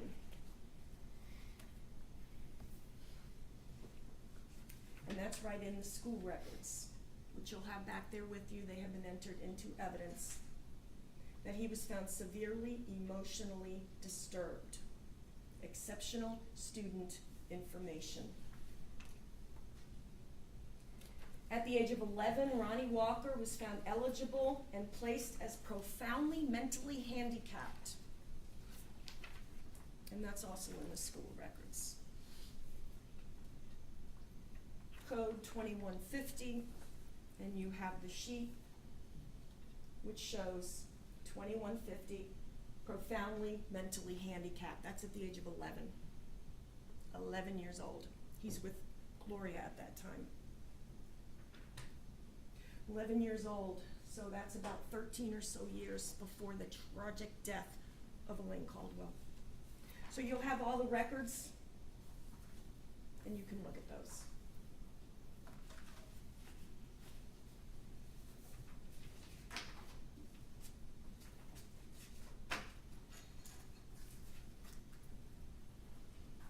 Ronny Walker has 3 children. You heard about the children, Ronell Walker, Paris Booker, and Ron J. Walker. You heard about Ronny Walker's son being murdered by gunfire in 2021, and that is approximately 1 year prior to the tragic death of Nylexia Alexander. You also heard that it greatly affected him, and he would frequently visit Ronell's grave, and you saw photographs of that, Ronny Walker at his son's gravesite.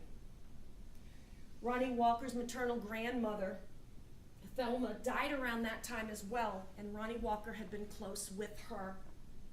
So in 2021, a year before this, he suffered the loss of his grandmother and his son being murdered. His son, Ronze Walker, is currently in prison. Again, it's important for the wrong side of the tracks that we've talked about when it came to Ronny Walker and Davis George. Ronny is supported by family members, cousins, aunts and uncles, his mother, and you've heard testimony about that. You also heard that he offers support and encouragement to family members. You heard that from Yissa, Lisa, who has his son, and you heard that testimony as well from Tangi Johnson. They would talk on the phone, and he would give words of encouragement to Tangi's son, and he would give words of encouragement to his son with Yissa. Now, you can consider everything, and the judge is going to give you a definition again of what mitigating circumstances can be. Anything, and it's anything as well from the guilt phase. And you can consider these things as mitigating circumstances. The testimony in the first stage by his employer, if you remember, that he was working at the time, and he was a good worker and did everything asked of him. This is at the car dealership that you heard about. He was cooperative with officers from the Tampa Police Department. You heard that from Detective Whelan and Detective Sackrider, and spoke with them for a lengthy period of time. These are things you can consider. He consented to a search of his vehicle. They get a search warrant, but he consented to the search of the vehicle prior, and then the officers got a search warrant after that.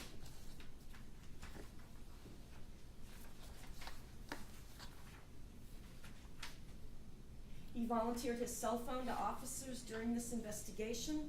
Ms. Fawcett pointed out it may be a different cell phone, but who knows what was on that cell phone. He volunteered it to the officers. He consented to a buccal swab in this case for DNA. And you remember how the DNA was important in this case, right? In the car? He consented to that buccal swab being taken so it could be compared for DNA.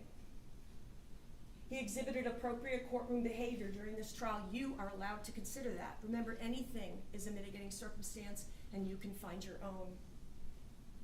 I've talked about this already. This is the prior violent felony convictions were the result of a plea bargain offered by the state of Florida. And it was in 2003, a single incident, because there's 2 judgment and sentences, and the judge lets you know one incident that he pled guilty to, took responsibility for, and it was about 22 years ago. He was 25 years old at that time that he pled guilty and took responsibility for that tragic event. Raymond Lee, and I talked about this earlier, talked about how he did not point a gun at Elaine Caldwell and shoot her intentionally. There was a struggle for the gun. Again, not excusing the behavior of being in someone's home, but that is mitigating for you to consider. He did not intend to shoot and kill anybody. Now, existence of any other factors in Ronny Walker's character, background, or life, or the circumstances of the offense that would mitigate against imposition of the death penalty. And that's where the stuff from the first phase comes in, right here, circumstances of the offense, but the existence of any other factors. And it could be something I'm not even presenting to you, it's something you think of. 34, Ronny Walker, if convicted as trial, will never be eligible for parole. You have assured that. He will never walk as a free man again and will die in Florida State Prison. It is just a matter of whose hands. And Ronny Walker is worthy of mercy. You are allowed to extend mercy. We talked about that in jury selection. So those are mitigating circumstances presented to you. You can feel that the aggravating factors even outweigh those and still come back telling the judge to sentence Mr. Walker to the life without parole. The judge will tell you, and we talked about this again in jury selection, regardless of the results of each individual's juror weighing process, even if you find that the sufficient aggravators outweigh the mitigators, the law neither compels nor requires you to determine the defendant should be sentenced to death. Law is always, life in prison without parole is always legal in Florida.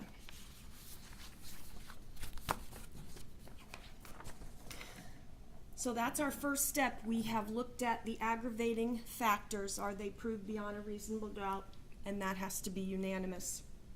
If you find one proven unanimously, you go to the mitigating circumstances. Those do not have to be unanimous. You can find your own. You do not all have to unanimously agree that one exists, unlike the aggravating factors. Please remember again, mitigating circumstances, the testimony, me showing you some things about the prior violent felonies or talking about what I think what we submit negates, cold calculated and premeditated. We're not excusing any behavior by Ronny Walker. Please, please remember that. Now, once each juror has weighed the proven factors, he or she must determine the appropriate punishment for the defendant. The jury's decision regarding the appropriate sentence must be unanimous if death is to be imposed. To repeat, and this is what the judge is going to tell you, to repeat what I have said, if your verdict is that the defendant should be sentenced to death, and this is where we have all these steps you're going to see on the verdict form in just a minute, your finding that each aggravating factor exists must be unanimous. Now there's two, you don't have to find both of them for him to be eligible.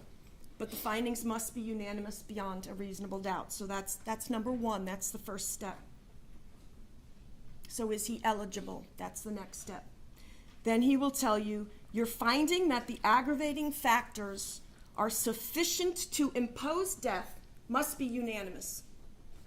So now we're at another step that it must be unanimously decided by you that the aggravating factors are sufficient. So we had aggravating factors, eligibility for the death penalty if one is shown beyond a reasonable doubt. Then a finding that aggravating factors must be unanimous. Are they even sufficient to impose death? You're finding that the aggravating factors found to exist outweighing the established mitigating circumstances must also be unanimous. A lot of steps you're going to have to go through on the verdict form. And your decision to impose a sentence of death must be unanimous. Every step in there has to be unanimous, every step. The judge will give you the form. We're going to look at that in just a minute before I sit down. He will also give you some other instructions that you have heard similar instructions during the first phase of the trial.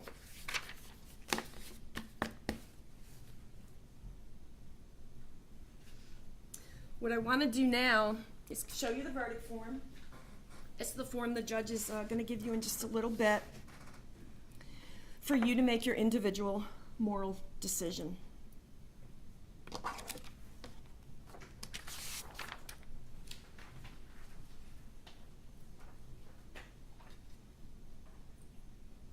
And the judge is going to read this to you, and you'll get a copy of it for the findings to be listed out.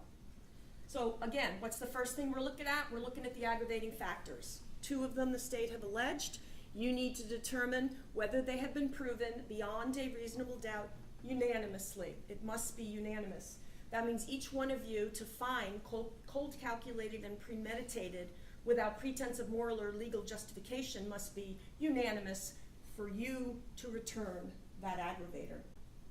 And then the judge has both of them on here on the verdict form, and you would check off yes or no for the 2 aggravating factors. Again, has to be unanimous. Then, if your answer yes to at least one of the aggravating factors listed, please proceed to section B. If you answered no to every aggravating factor listed, do not proceed to section B. Ronny Walker is not eligible for the death sentence and will be sentenced to life in prison without the possibility of parole. That's the eligibility, that one aggravating factor unanimously beyond a reasonable doubt. So that's going to be the first thing. Then we go to the sufficiency stage. Subparagraph B. We move on if you find aggravating factors unanimously beyond a reasonable doubt. We go to the sufficiency stage. Sufficiency of the aggravating factors as to count 1.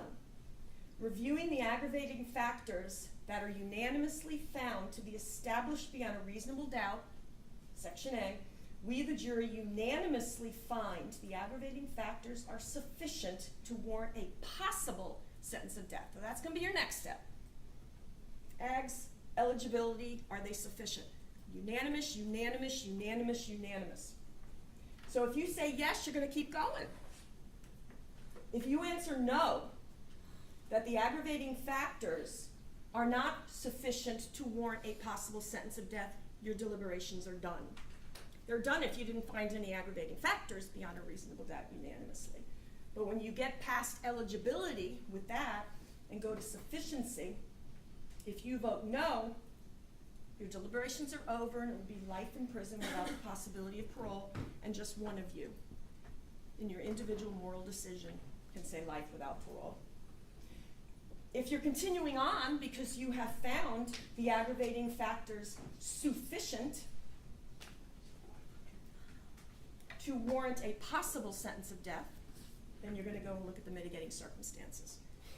And the judge has told you in the instructions they do not need to be unanimous. And he'll give you the definition as I and Ms. Fawcett read off to you all the mitigating circumstances.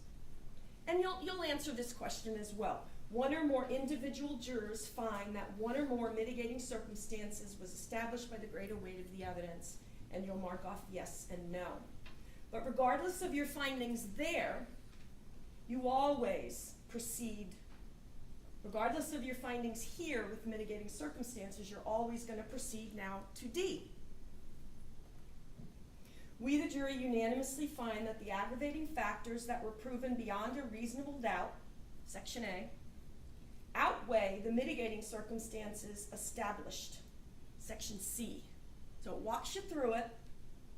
So now we're at the point, having to found all these things unanimously, we are now at the point that the aggravating factors that have been proven unanimously beyond a reasonable doubt, and the aggravating factors that have been found sufficiently to warrant a possible sentence of death, and you've gone past mitigating circumstances, now you must find to return the death sentence for Mr. Walker unanimously, that the aggravating factors outweigh the mitigating circumstances. If you find unanimously that the aggravating factors were proven beyond a reasonable doubt and outweigh the mitigating circumstances as to count 1 and Section C, so it always takes you back, you're going to check yes or no. If you answered yes, you go to the next step. If you answered yes to Section D, the aggravating factors unanimously outweighed the mitigating circumstances, please proceed to Section E. Here's your last step. If you answered no to Section D, that the aggravating factors did not unanimously outweigh the mitigating circumstances, your job is done. Ronny Walker will be sentenced by Judge Fuson to life without the possibility of parole. So we have all these steps in there that warrant you saying life without the possibility of parole, because it all has to be unanimous to go the opposite way. And then finally, subsection E, jury verdict, your actual final verdict. Having unanimously found that at least one aggravating factor has been established beyond a reasonable doubt, Section A, that the aggravating factors are sufficient to warrant a sentence of death, Section B, and remember in Section B it has to be unanimous, and the aggravating factors outweigh the mitigating circumstances, and we of course just saw before that that has to be unanimous. All these steps would have to be unanimous. One aggravating factor established beyond a reasonable doubt. Aggravating factors unanimously are sufficient to impose a possible sentence. And the aggravating factors, you would all have to agree unanimously outweigh the mitigating circumstances. Your final step, no matter what your findings are there, right? Your final step is to tell Judge Fuson what your verdict is. Life without the possibility of parole or the death sentence. And you still, no matter what you found prior, no matter what, you could find that those aggravating factors outweigh unanimously every mitigating circumstances in this case. You can do that. We've talked about that in jury selection, and it's in the instructions. You can find that and still give a verdict of life without the possibility of parole, because it is never mandatory to come back with your steps for the death penalty, even at this last Section E. That was the paragraph the judge is going to read you a little bit, and I read to you about regardless of your findings as to the aggravating factors and the mitigating circumstances, the law neither compels or requires you to come back and impose the death penalty. So you'll do yes or no. If your vote to impose death is less than unanimous, all these levels and then the actual vote, as you know, the trial court shall impose a sentence of life without the possibility of parole.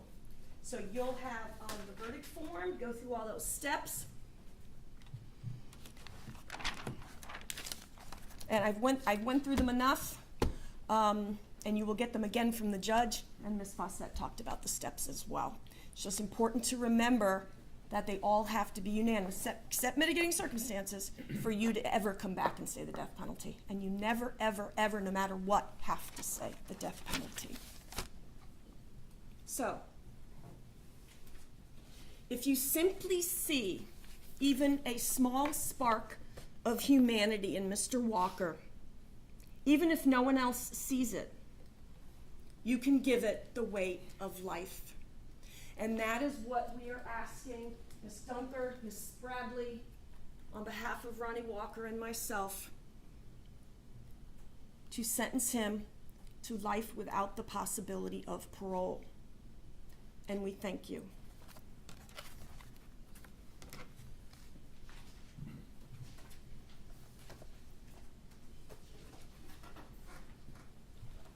And members of the jury, you've heard all the evidence and the argument of counsel. It is now your duty to make a decision as to the appropriate sentence that should be imposed upon the defendant for the crime of first-degree murder. There are two possible punishments.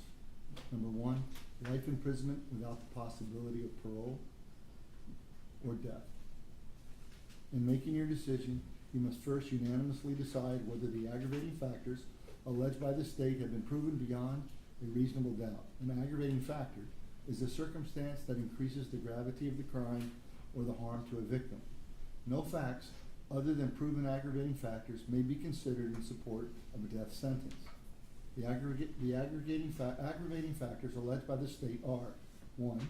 Ronny Walker was previously convicted of a felony involving the use or threat of violence to another person.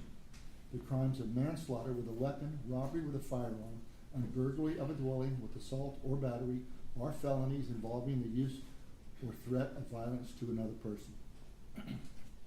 2. The first-degree murder was committed in a cold, calculated, and premeditated manner without any pretense of moral or legal justification. Cold means the murder was the product of calm and cool reflection. Calculated means having a careful plan or prearranged design to commit murder. A killing is premeditated if it occurs after the defendant consciously decides to kill. The decision must be present in the mind at the time of the killing. The law does not fix the exact period of time that must pass between the formation of premeditated intent to kill and the killing. The period of time must be long enough to allow reflection by the defendant. The premeditated intent to kill must be formed before the killing. However, for this aggravating factor to apply, a heightened level of premeditation demonstrated by a substantial period of reflection is required. A pretense of moral or legal justification is any claim of justification or excuse that, though insufficient to reduce the degree of murder, nevertheless rebuts the otherwise cold, calculated, or premeditated nature of the murder. Further evidence about the impact of this murder on the family and friends of Alexia Alexander.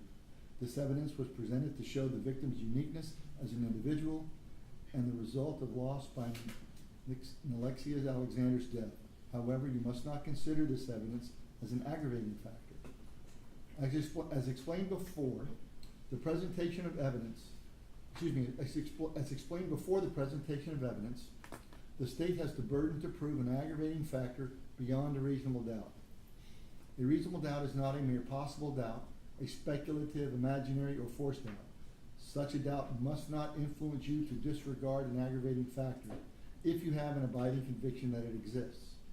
On the other hand, after carefully considering, comparing, and weighing the evidence, weighing all the evidence, you do not have an abiding conviction that the aggravating factors exist, or, if having a conviction, it is one which is not stable, but one which wavers and vacillates, then the aggravating factor has not been proved beyond a reasonable doubt, and you must not consider it in providing a verdict. A reasonable doubt as to the existence of an aggravating factor may arise from the evidence, a conflict in the evidence, or lack of evidence. If you have a reasonable doubt as to the existence of an aggravating factor, you must find that it does not exist. However, if you have no reasonable doubt, you should find that the aggravating factor does exist. A finding that an aggravating factor exists must be unanimous. That is, all of you must agree that each presented aggravating factor exists. You will be provided with a form to make this finding as to each alleged aggravating factor, and you should indicate whether or not you find that each aggravating factor has been proven beyond a reasonable doubt.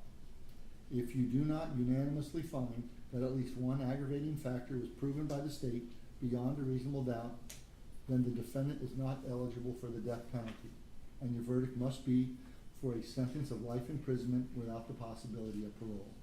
At such point, your deliberations are complete.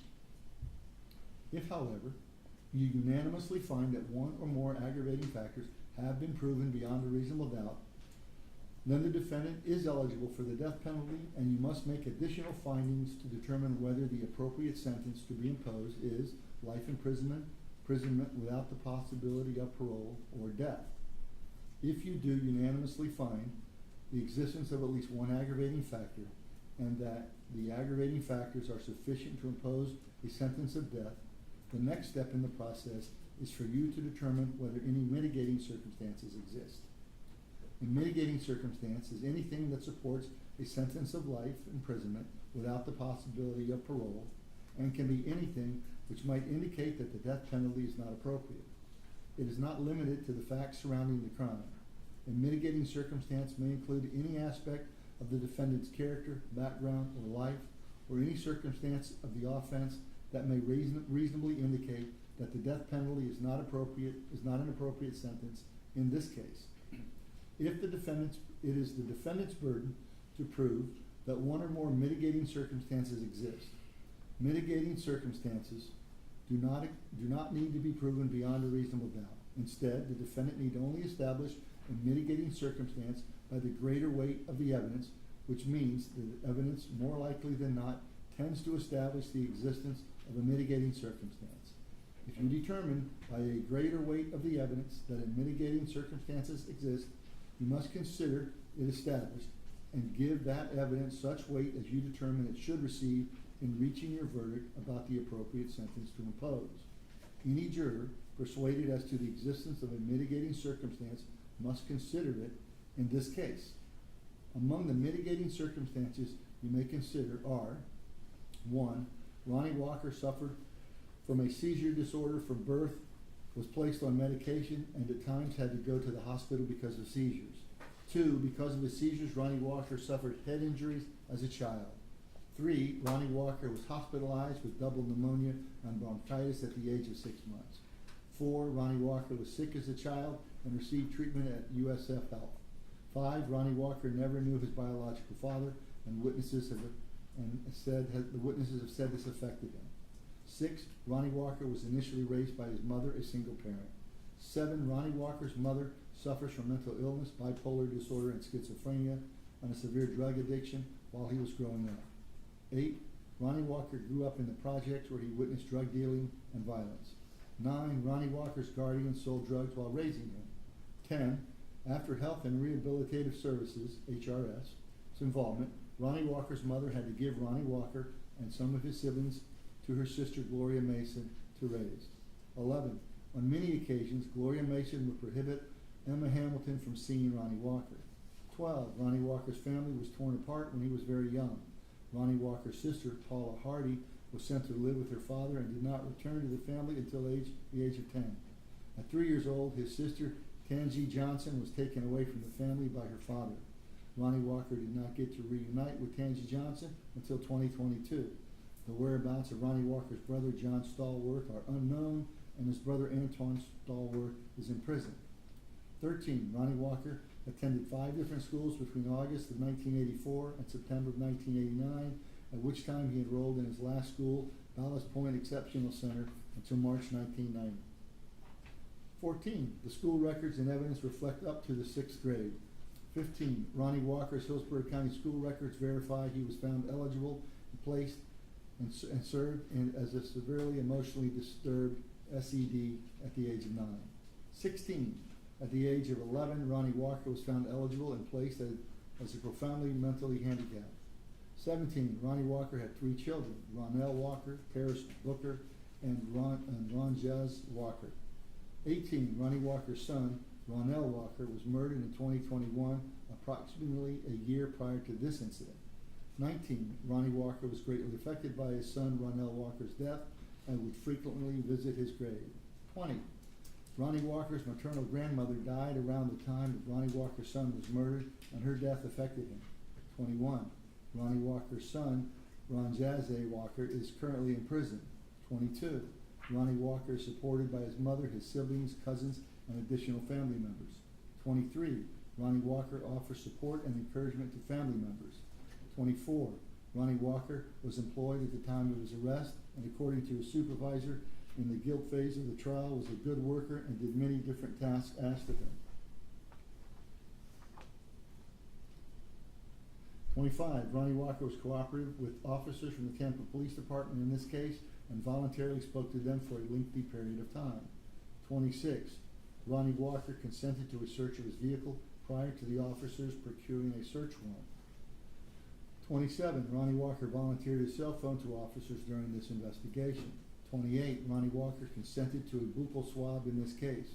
29. Ronny Walker exhibited appropriate courtroom behavior during his trial.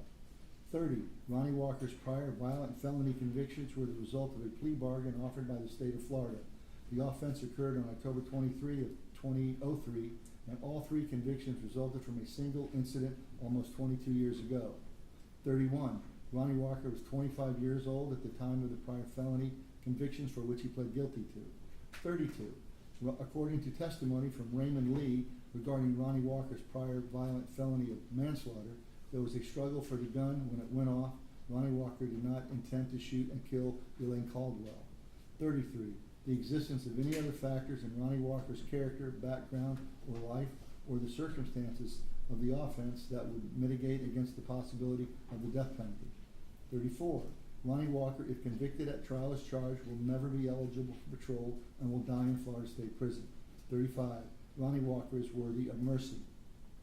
Your decision regarding the appropriate sentence should be based upon proven aggravating factors and the established mitigating circumstances that have been presented to you during these proceedings. The next step in this process is for each of you to determine whether the aggravating factor or factors that you have unanimously found to exist outweigh the mitigating circumstances that you have individually found to exist. The process of weighing aggravating factors and mitigating circumstances is not a mechanical or a mathematical process. In other words, you should not merely total the number of aggravating factors and compare that number to the total number of mitigating circumstances. The law contemplates that different factors or circumstances may be given different weight or values by different jurors. Therefore, in your decision-making process, each individual juror must decide what weight is given to a particular factor or circumstance. Regardless of the results of each juror's individual weighting process, even if you find that the sufficient aggravators outweigh the mitigators, the law neither compels nor requires you to determine that the defendant should be sentenced to death. Once each juror has weighed the proven factors, he or she must determine the appropriate punishment for the defendant. The jury's decision regarding the appropriate sentence must be unanimous if death is to be imposed. To repeat what I have said, if your verdict is that the defendant should be sentenced to death, your finding that each aggravating factor exists must be unanimous. Your finding that the aggravating factors are sufficient to impose death must be unanimous.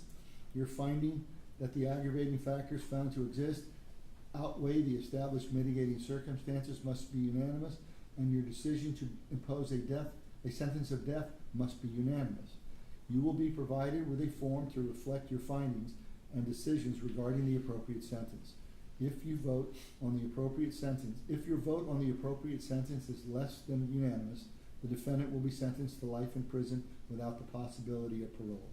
The fact that a jury can make its decision on a single ballot should not influence you to act hastily or without due regard to the gravity of these proceedings. Before you vote, you should carefully consider and weigh the evidence, realizing that a human life is at stake, and bring your best judgment to bear in reaching your verdict. When considering aggravating factors and mitigating circumstances, it is up to you to decide which evidence is reliable. You should use your common sense in deciding which is the best evidence and which evidence should not be relied upon in making your decision as to what sentence should be imposed. You may find some of the evidence not reliable or less reliable than other evidence. You should consider how the witnesses acted as well as what they said. Some of the things you should consider are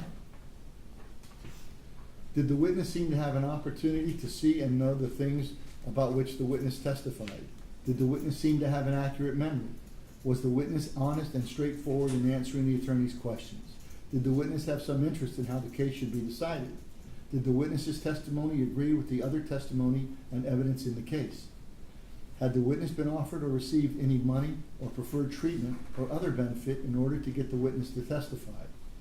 Had any pressure or threat been used against the witness that affected the truth of the witness's testimony? Did the witness at some other time make a statement that is inconsistent with the testimony that he or she gave in court?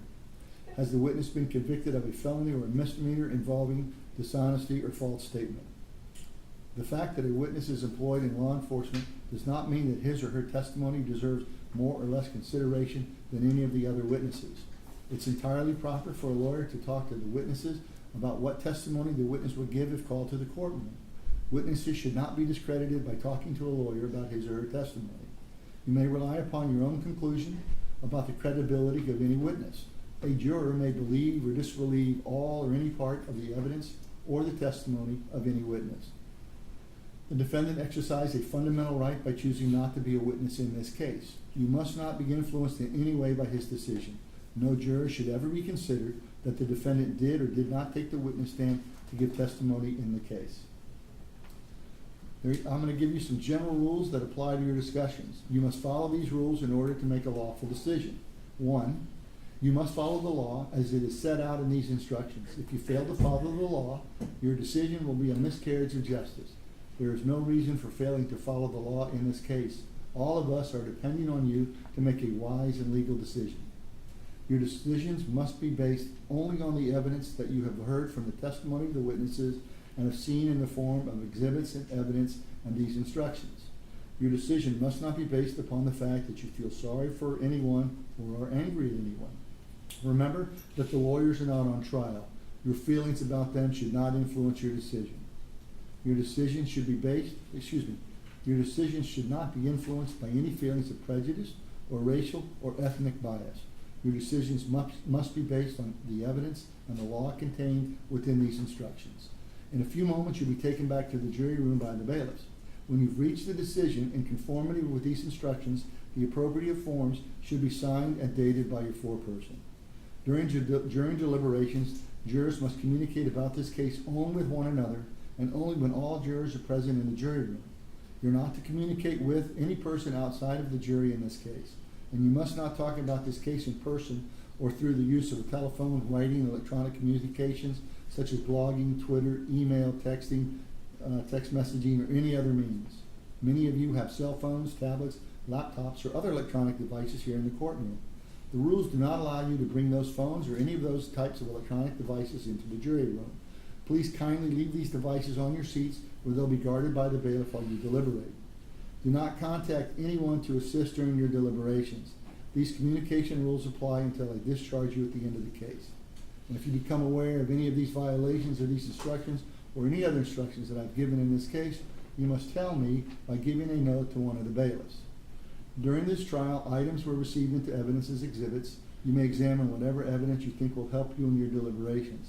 These exhibits will be sent into the jury room with you when you begin to deliberate. Also, the jury form will be sent back to you, and I'm going to go over that with you real quick. We, the jury, find as follows as to Ronny Walker in this case. A, aggravating factors as to count 1. We, the jury, find the state has established beyond a reasonable doubt the existence of an aggravating factor that Ronny Walker was previously convicted of a felony involving the use of threat of violence to another person. Check yes or no. 2, we, the jury, unanimously find that the state has established beyond a reasonable doubt the existence of the aggravating factor that the first-degree murder was cold, calculated, and premeditated without pretense of moral or legal justification. Check only 1, yes or no. If you answer yes to at least one of the aggravating factors listed, please proceed to Section B. If you answer no to every aggravating factor listed, do not proceed to Section B. Ronny Walker is not eligible for the death sentence and will be sentenced to life in prison without the possibility of parole. Section B reads, the sufficiency of the aggravating factors is to count 1. Reviewing the aggravating factors that we unanimously found to be established beyond a reasonable doubt in Section A, we, the jury, unanimously find the aggravating factors are sufficient to warrant the possibility of a sentence of death. Check yes or no. If you check yes to Section B, provide to Section C. If you answer no to Section B, then do not proceed to Section C. Ronny Walker will be sentenced to life in prison without the possibility of parole. Section C, mitigating circumstances. One or more individual jurors may find that one or more mitigating circumstances was established by the greater weight of the evidence. Check yes or no. Then proceed to Section D, regardless of your finding in C. So whatever you check, yes or no, you then move on to Section D. D, eligibility for the death penalty for count 1. We, the jury, unanimously find that the aggravating factors were proven beyond a reasonable doubt in Section A, outweigh the mitigating circumstances in Section C above as to count 1. Check yes or no. If you answered yes to Section D, please proceed to Section E. If you answer no to Section D, do not proceed. Ronny Walker will be sentenced to life in prison without the possibility of parole. E, jury verdict as to the death penalty. Having unanimously found that at least one aggravating factor has been established beyond a reasonable doubt, Section A. That the aggravating factors are sufficient to warrant a sentence of death, Section B. And the aggravating factors outweigh the mitigating circumstances, Section D. We, the jury, unanimously find that Ronny Walker should be sentenced to death. Yes or no, check only one. If your vote to impose death is less than unanimous, the trial court shall impose a sentence of life without the possibility of parole.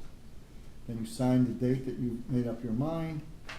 So also, again, the foreperson's signature and their printing of their name is required on this document as well. I cannot participate in your deliberations in any way. Please disregard anything that I may have said or done to make you think that I preferred one decision over another. If you need to communicate with me, send a note through the bailiff, signed by the foreperson. If you have questions, I will talk with the attorneys before I answer, so it may take some time. You may continue your deliberations while you wait for my answer. I'll answer any questions if I can in writing or orally here in open court. In closing, let me remind you that it is important that you follow the law spelled out in these instructions. There are no other laws that apply to this case. Even if you do not like the laws that must be applied, you must use them. For more than 2 centuries, we have agreed to live by the Constitution and the law. No juror has a right to violate the rules we all share. Now, jurors 13, 14, and 15, once again, you have provided an invaluable service, and I would ask that you remain behind while the other members of the jury are released to the jury room for deliberation. All rise. Please leave your cell phones and smartwatches again on your seats. You can take any notes you wish to take.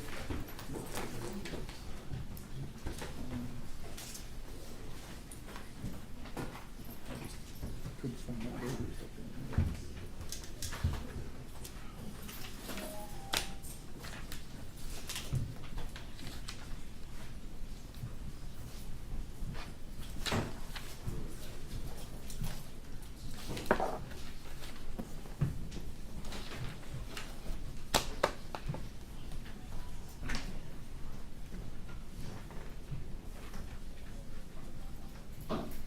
Jury's left, y'all may be seated. I want to thank you for your service and putting up with this process, and it was important. I'm going to release you now from your service. You're free to stay if you like, ask questions, or you can go home and go about your normal lives, whatever you choose. Thank you.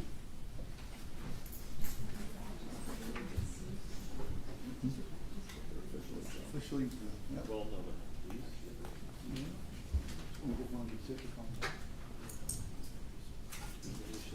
All rise.